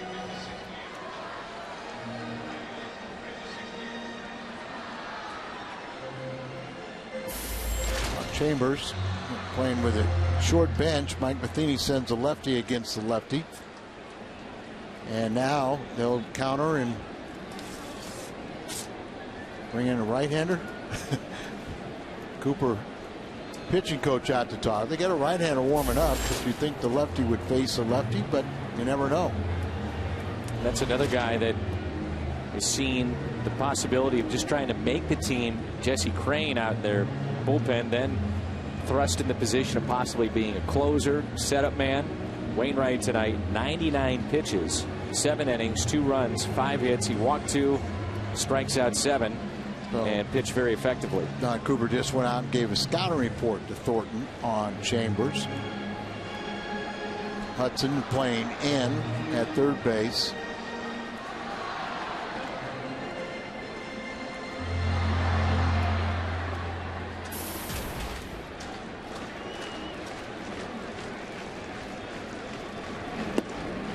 Thornton out of Grand Valley State University. 22nd overall pick by Seattle. And I went to that university for a crash course on how to throw the spitter from Phil Regan. Grand Valley State, huh? Yeah, in Michigan. Phil Regan was the coach there, and he was a very religious man that threw the spitter. I had a good one with it was just dripping with slippery elm lozenges that would get the. I couldn't throw it. You would load this thing up in the field house. It was in the wintertime, and I just couldn't get the feel for it, but I tried it. But Phil was such a nice guy. He said, I'm going to call around and see if I can get you a job. One of the places he called is he knew some people in, I think it was the Babazes in Seattle. And he was trying to get me a job, and they sit there and they said, well, what are you doing? And, well, I'm coach of college or something. Well, how'd you like to get back into pro ball? Well, he got back into pro ball, very quickly became their AAA manager, and later got a stint at managing the big leagues because he was trying to find me a job. Thank you very much, right? I was happy for him. Strikeout of Chambers, 2 away. Brings in for Kyle, the switch hitter. For the most part, they say that Thornton, with what we've seen right here, Al, is what you get. It's fastball after fastball after fastball. You don't see a lot of the secondary pitches. But you can make one pitch into several pitches by having the ability to spot it. And that means, up and in, down and away, up and away. Get guys to chase. You can do a little fingertip pressure, maybe get a little movement, more movement on it. A little bit of a natural cutter. Let's see, if you throw 95 like that and you hit your different spots, you can be very, very effective. You know it's coming, but you still have to center it. And you always talk about it all the time. A lot of times what separates the very good ones at this level is fastball command. And they say that Thornton's a guy that about 90% of the time is throwing that fastball. And I had that conversation with their pitching coach, Don Cooper. We were talking about today the lack of fastball command. If you have it, then you can pitch and be successful with fewer pitches. And when he does throw a slider like that, it's almost or that cutter, yeah. Exactly, and it's primarily to right-handed hitters. And see if they'll chase it a little bit.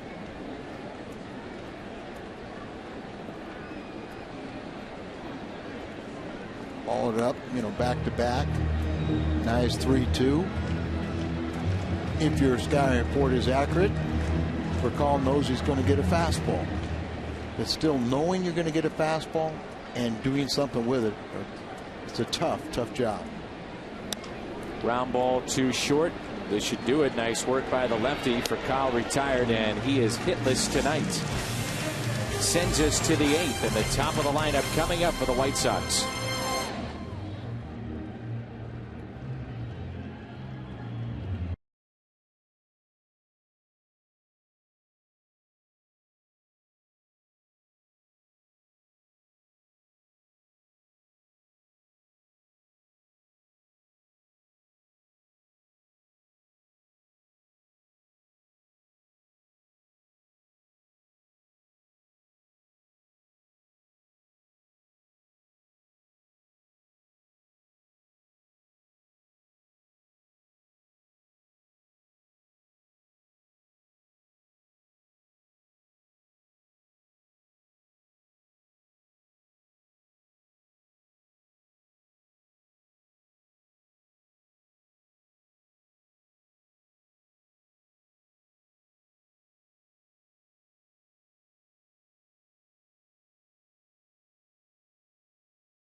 The Redbirds, Fox Sports Midwest. Let's go to our studio and our Bommarito Sports Update.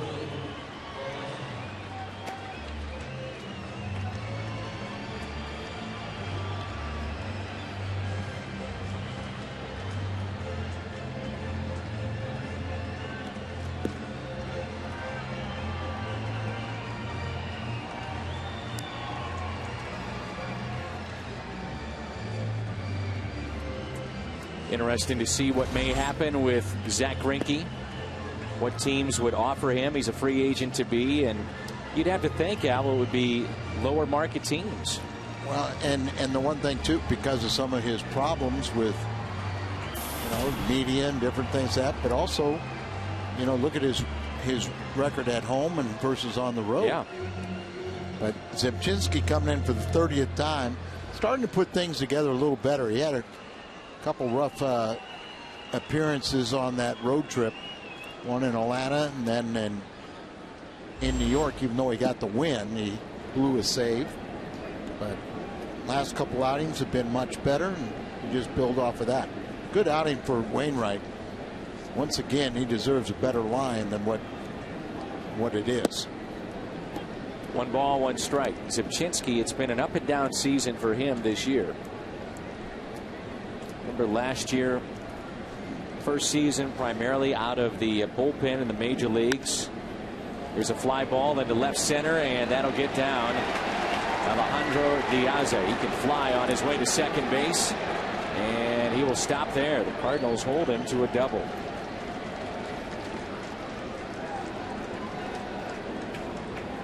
So the leadoff man is aboard. More than over 400,000 Americans die each year from smoking-related illnesses, cancer, heart disease, stroke. 10,000 in Missouri alone. Call the Missouri Tobacco Quit line to quit right now. 1-800-QUIT-NOW.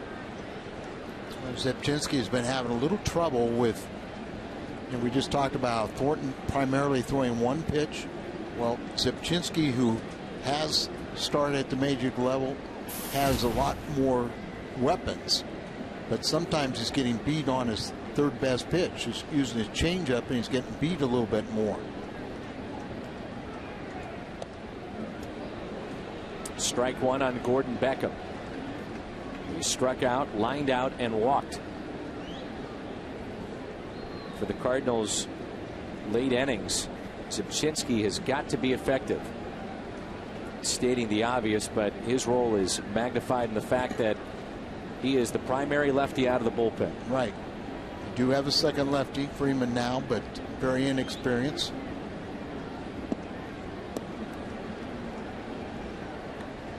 We were talking about fastball command last inning, and that's something that when you think about Zimchinski a year ago, his command, especially late, was really good.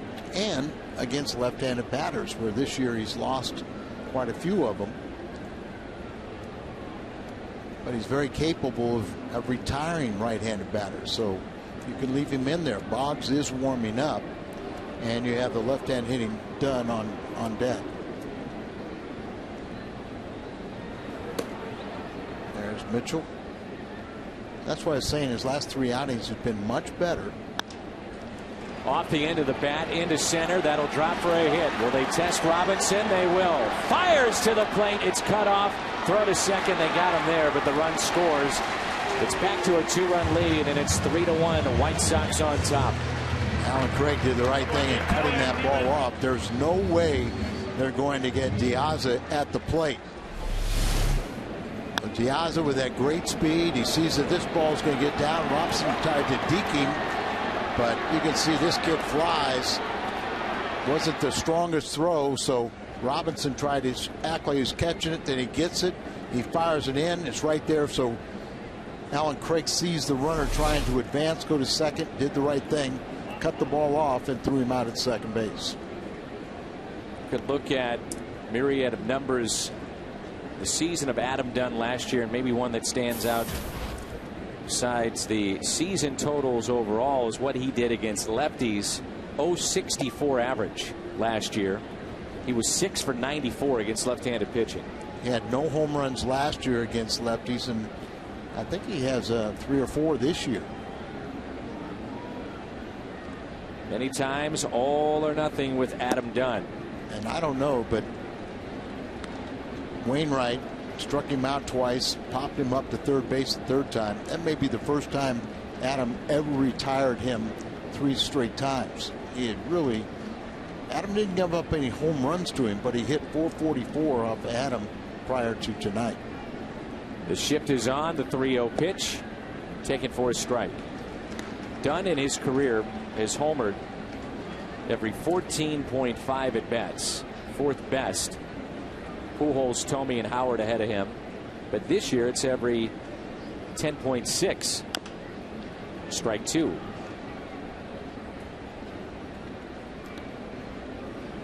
What do you see with the delivery of Mark Zipchinski overall, Al?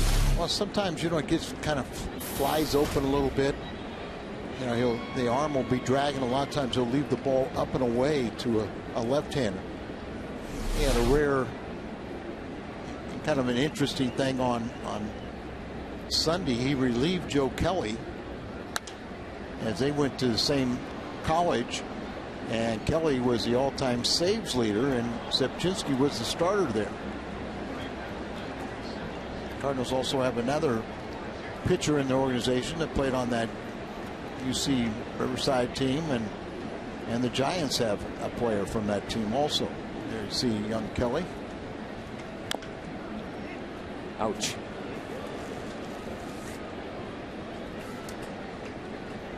Joe Kelly showed me enough that I look forward to his next start.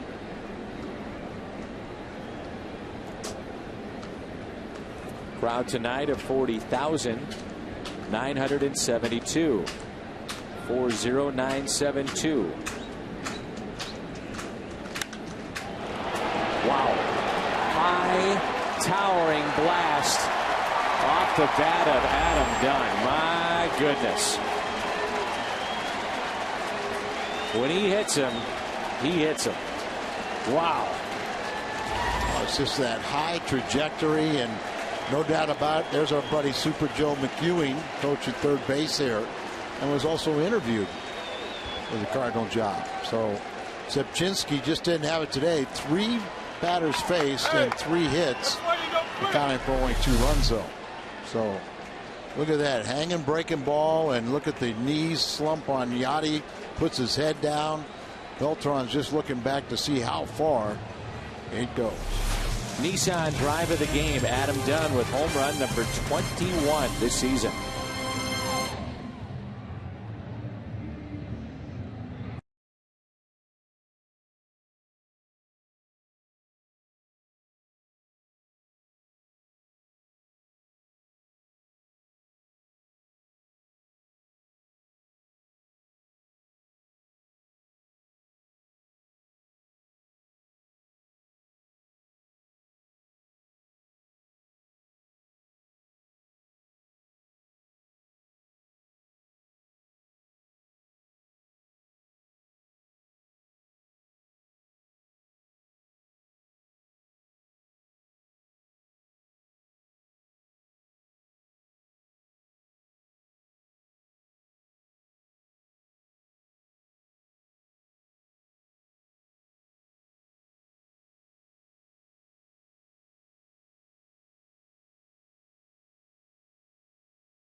Weiser.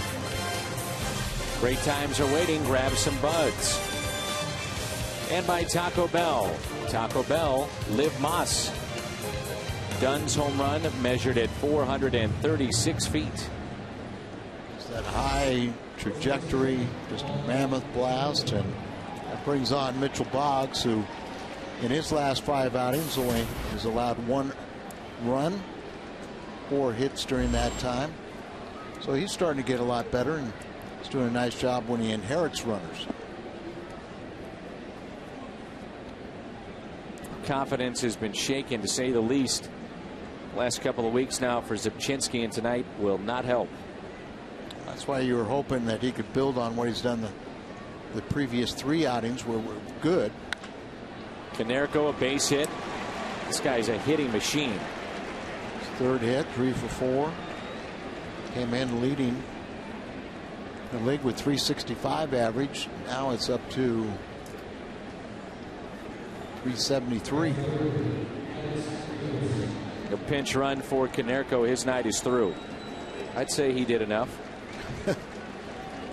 Lillibridge will be the pinch runner.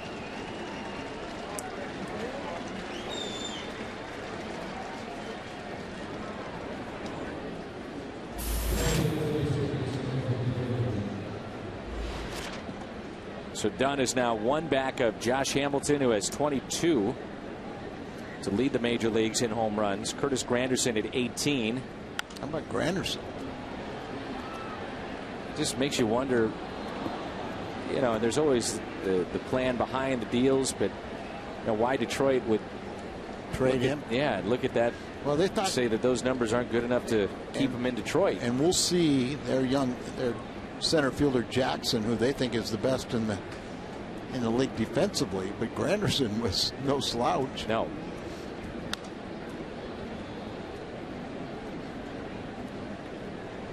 It's 4 straight hits by the bullpen, and Cardinal bullpen has had its share of problems.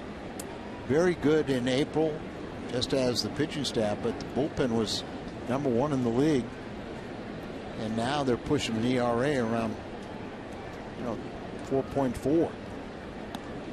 Unfortunately, Scott Linebrink, things did not work out here in St. Louis. The Cardinals had to release him to make room for Joe Kelly.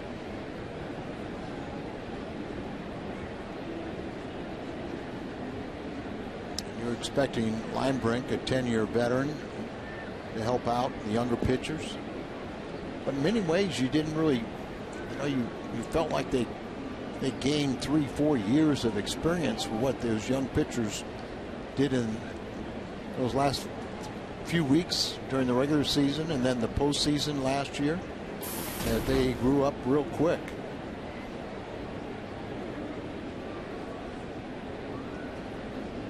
One-two pitch to Alex Rios. Ground ball, slowly hit left side. Freese gets the lead man. And there's 2 down.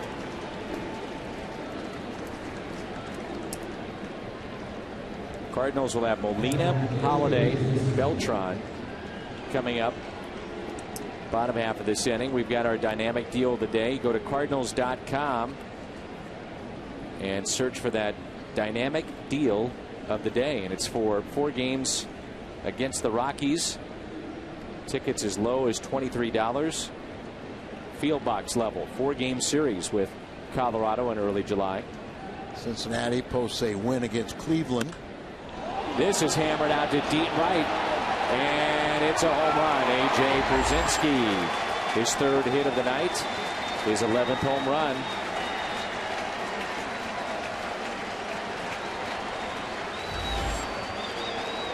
A lot of White Sox fans in the stands, as you can see, standing for Brzezinski and cheering. And Cardinal fans a little frustrated. They may not draw well at home, but they're drawing pretty well here in St. Louis. And another no-doubter as this ball just crushed. His 11th home run, 40 RBIs now. They have busted this game wide open. It's 6-1. 2 home runs here, and now the bullpen has surrendered 22 on the season. 0-1 pitch to Alexei Ramirez. 0-2. Many fans start to head for the exits. But Dan, even if the Cardinals go on and lose this ball game, and they trail 6-1 with Cleveland's victory, Cincinnati's victory, they'd fall 3 back. But Cardinals are still in striking position with all the problems they've had and not putting things together. It's remarkable that they're not further behind, so it's not any reason to panic. If anything taught you that was last season. 1-2 pitch, 2-2.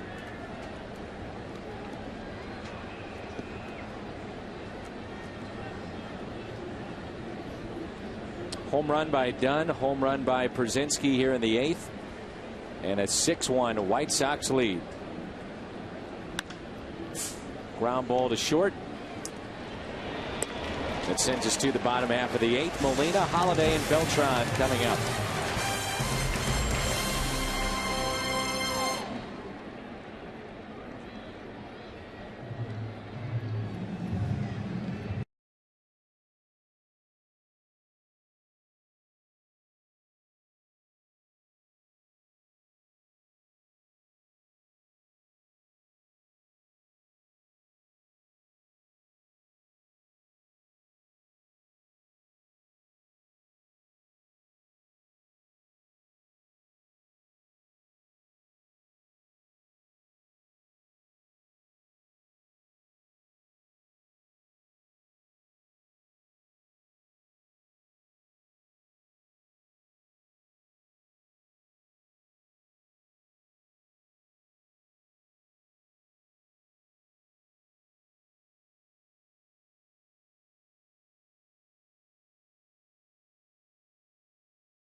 Hudson 1 for 3 with a 2-run triple back in the 2nd inning. The first 2 runs of the ball game.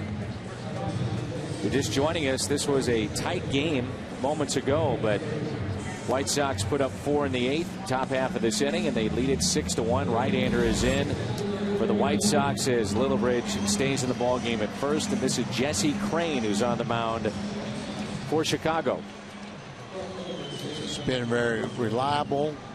Long-time Minnesota Twin, and then last year with the White Sox, 67 appearances, 8-3, 2.62 ERA, and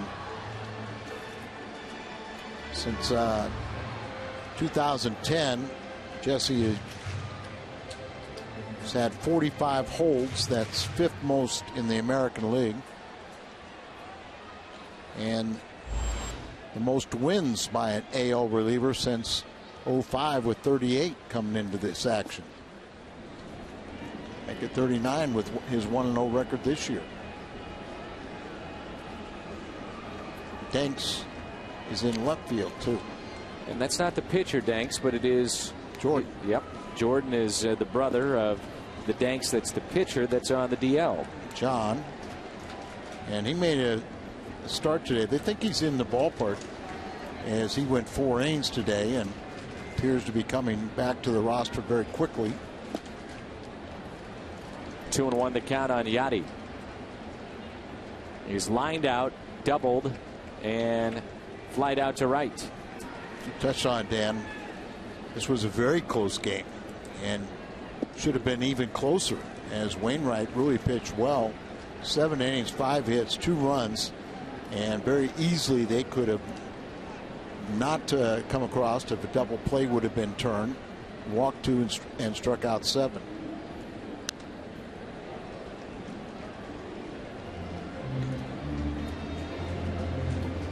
Going into the 8th inning, with a little luck, Cardinals could have been leading 1-0. Baltimore defeats Pittsburgh 8-6. Pirates first place now trail Cincinnati by a game. Liner into right, Rios over to make the catch for the first out. 1 away, and it brings in Matt Holliday.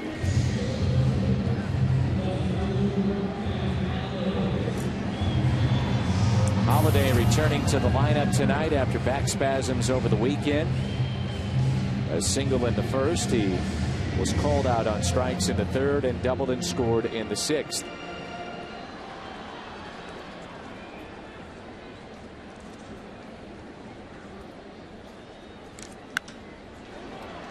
Fly ball out to deep right. Rios had to spin around and makes the catch.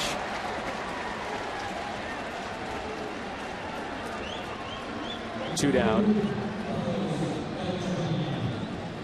Got all turned around, and when he makes that play. Beltran coming up here. Boy, there was a real concern early on in this game with Beltran that saw him crash against the wall, and you wondered about his health. Slow to get up, limping back in the dugout, but there he is playing in the eighth inning. Ooh, a line shot right back up the middle for a base hit.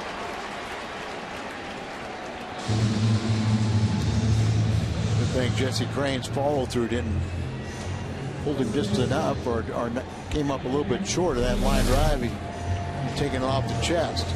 Falls towards the first base dugout, and then you see him bail out. Crane, an interesting character, is he was born in Toronto, resides in Houston, and then you see that he was the Colorado High School Player of the Year. As in high school, he played basketball and football. Enrolled in the University of Houston.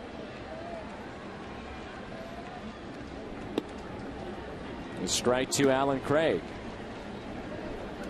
Craig has 2 hits on the night. Lone Cardinal RBI back in the 6th inning. His 27th of the year. Average has jumped up to 356.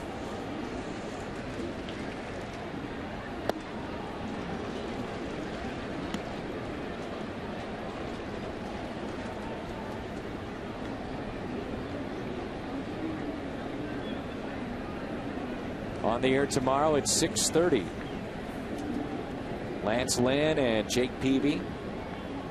Jake Westbrook and Gavin Floyd on Thursday.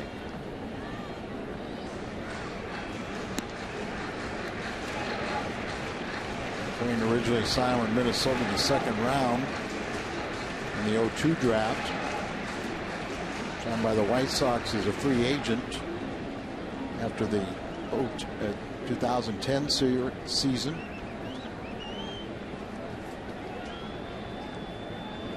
The 0-2 pitch. Got him. Breaking ball, and Craig strikes out. We head to the ninth. St. Louis trails 6-1.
Verse recap.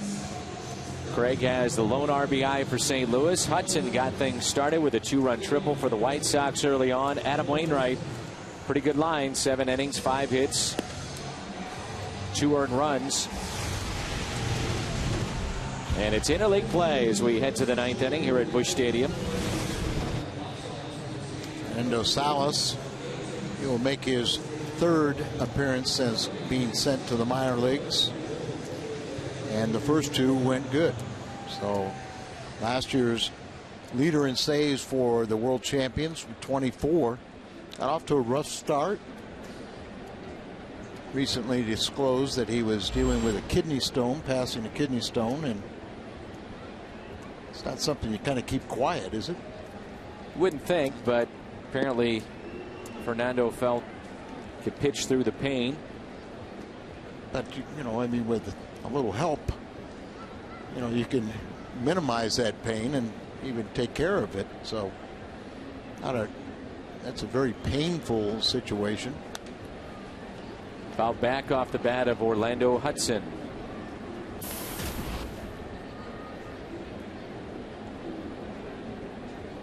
This season, you see his first 18 is where all that damage, his last 2 since being recalled have been scoreless.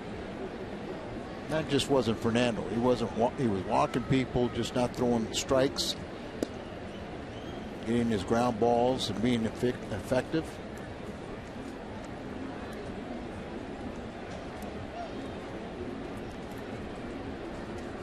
One ball and 2 strikes on Hudson. In the air to center field. 1 away. Cardinals will have Freese, Green, and Shane Robinson due up in the bottom of the 9th. Chicago trying to win for the 8th straight road game. Trying to win their 20th road victory, the most in the major leagues. And here's Jordan Danks.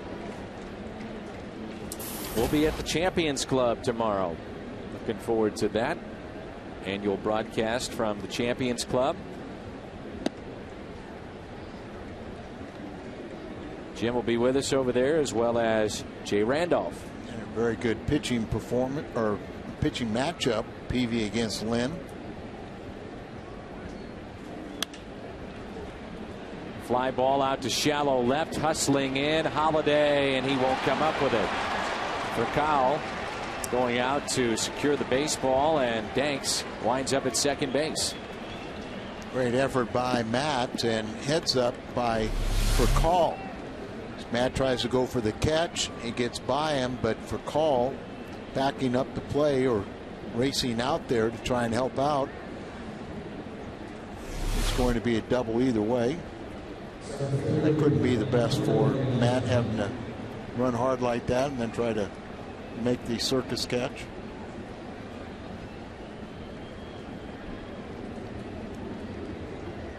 Alejandro Diaza saw his speed on display last time up with a double into left center.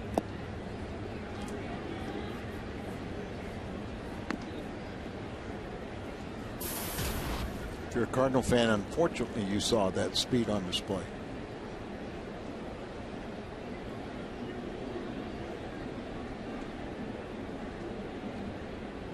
Here's a 1-0 pitch.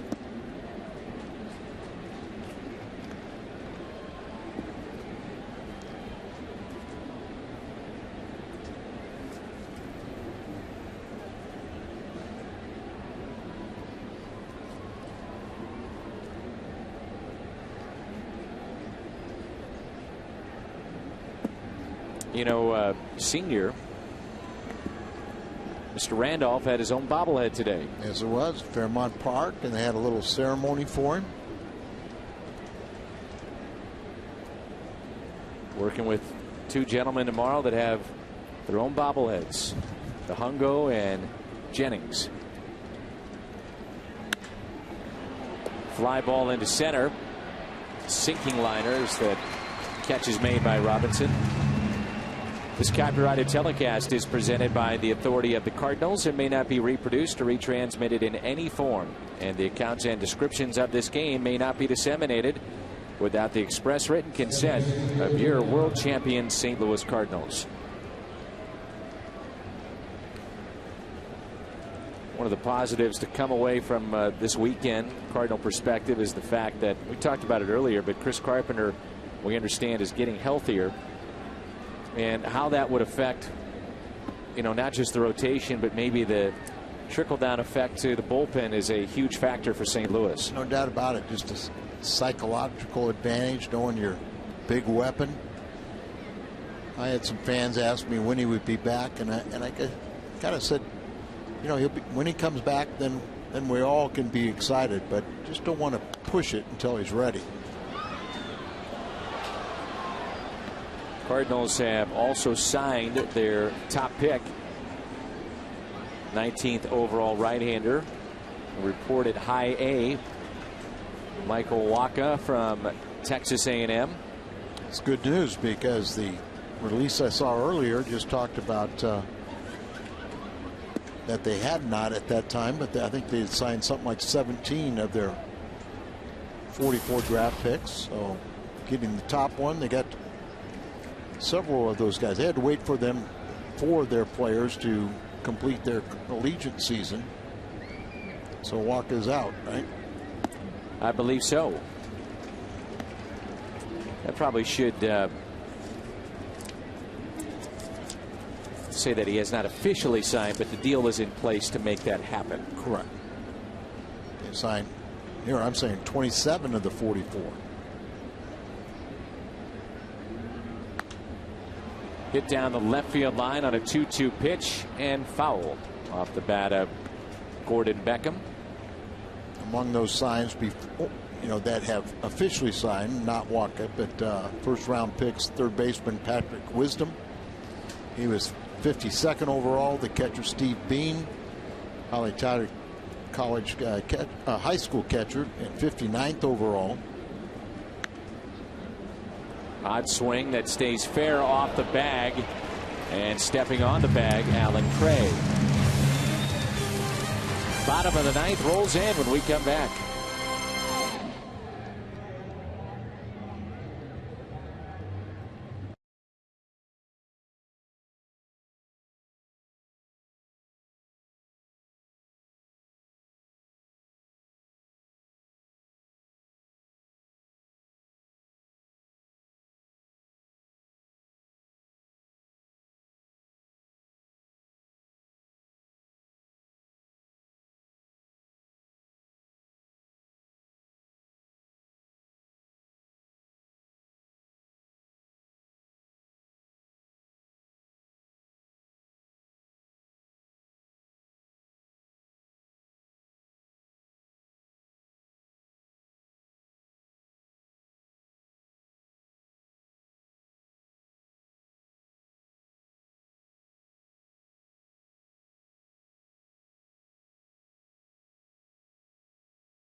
Cardinals Live post-game show. You'll hear from Mike Matheny and the players. It's Missouri Lottery Cardinals Live.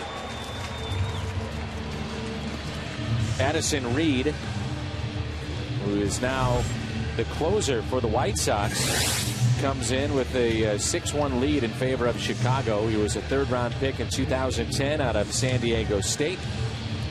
Made his major league debut last September, and now he is the closer. Now, he has not pitched since last Thursday, so that's probably the thinking of Robin Ventura as to why he's pitching in this game tonight. Yeah, you really don't want your closer to go this long, as he threw 14 pitches on Thursday and looked like he had some time off before that too. So ideally, you probably wouldn't want your closer to have more than 2 days off.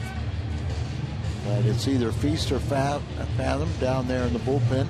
even though he's a rookie, you know, they thought that he would have the possibility to be the closer.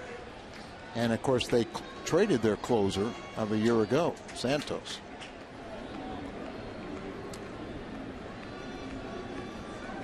First pitch to Freeze is a strike. Hard throwing right-hander that we talked about. They get it up there around 97, 98 miles an hour. He also is only 23 years of age, won't be 24 until December 27th. 6'4", 220, a lot of movement. So if you're that hitter and you're only facing him one time and maybe a couple times in a series, then you don't see him for a while, really hard to kind of pick up or get a good feel for him. Deception in the motion.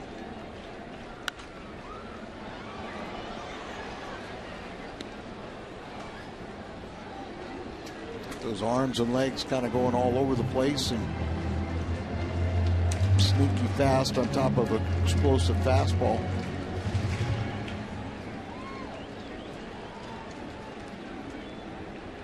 Another 0-2 pitch.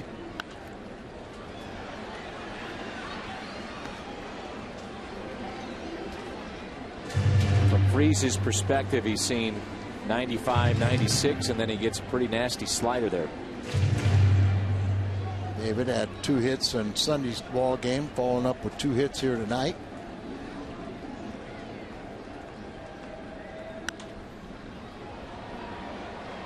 There's your 97. See if they don't throw it into his strength, keep the ball away from him, see if he can drive one.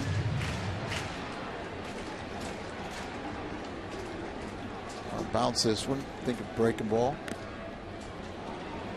Foul it off, and catcher couldn't hold on to it.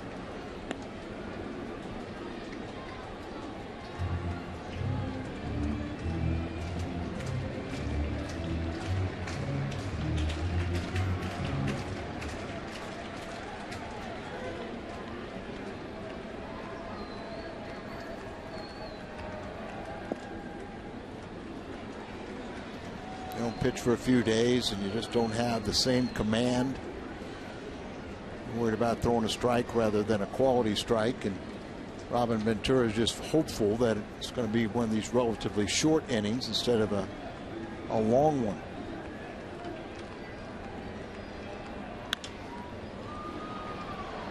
Out of play.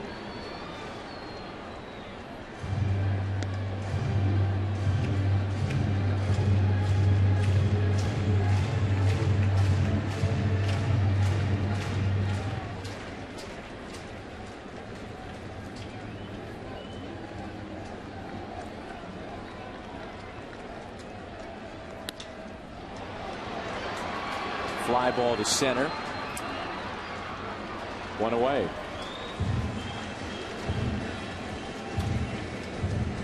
Turn to our player of the game, presented by Budweiser. Jose Quintana, 5 1/3. Did give up 10 hits, but the double play behind him was big tonight. Really pitched out of trouble. Not many threats despite the 10 hits because no walks. No walks, big thing. And for a 23-year-old, and didn't phase him when he had a couple guys on per inning.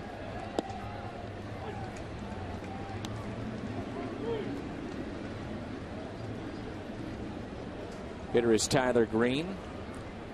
2 hits tonight, both singles, and grounded into one of those double plays.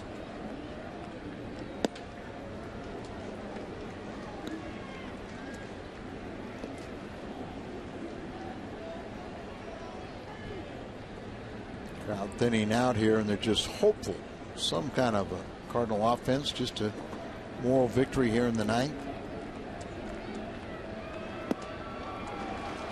2 away.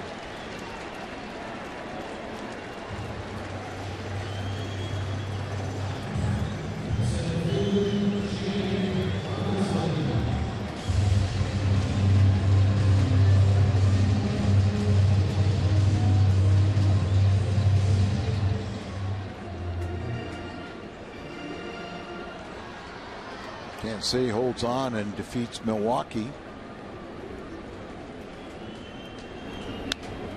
Rodriguez with the loss. He's 0-4. Final hope here is Shane Robinson.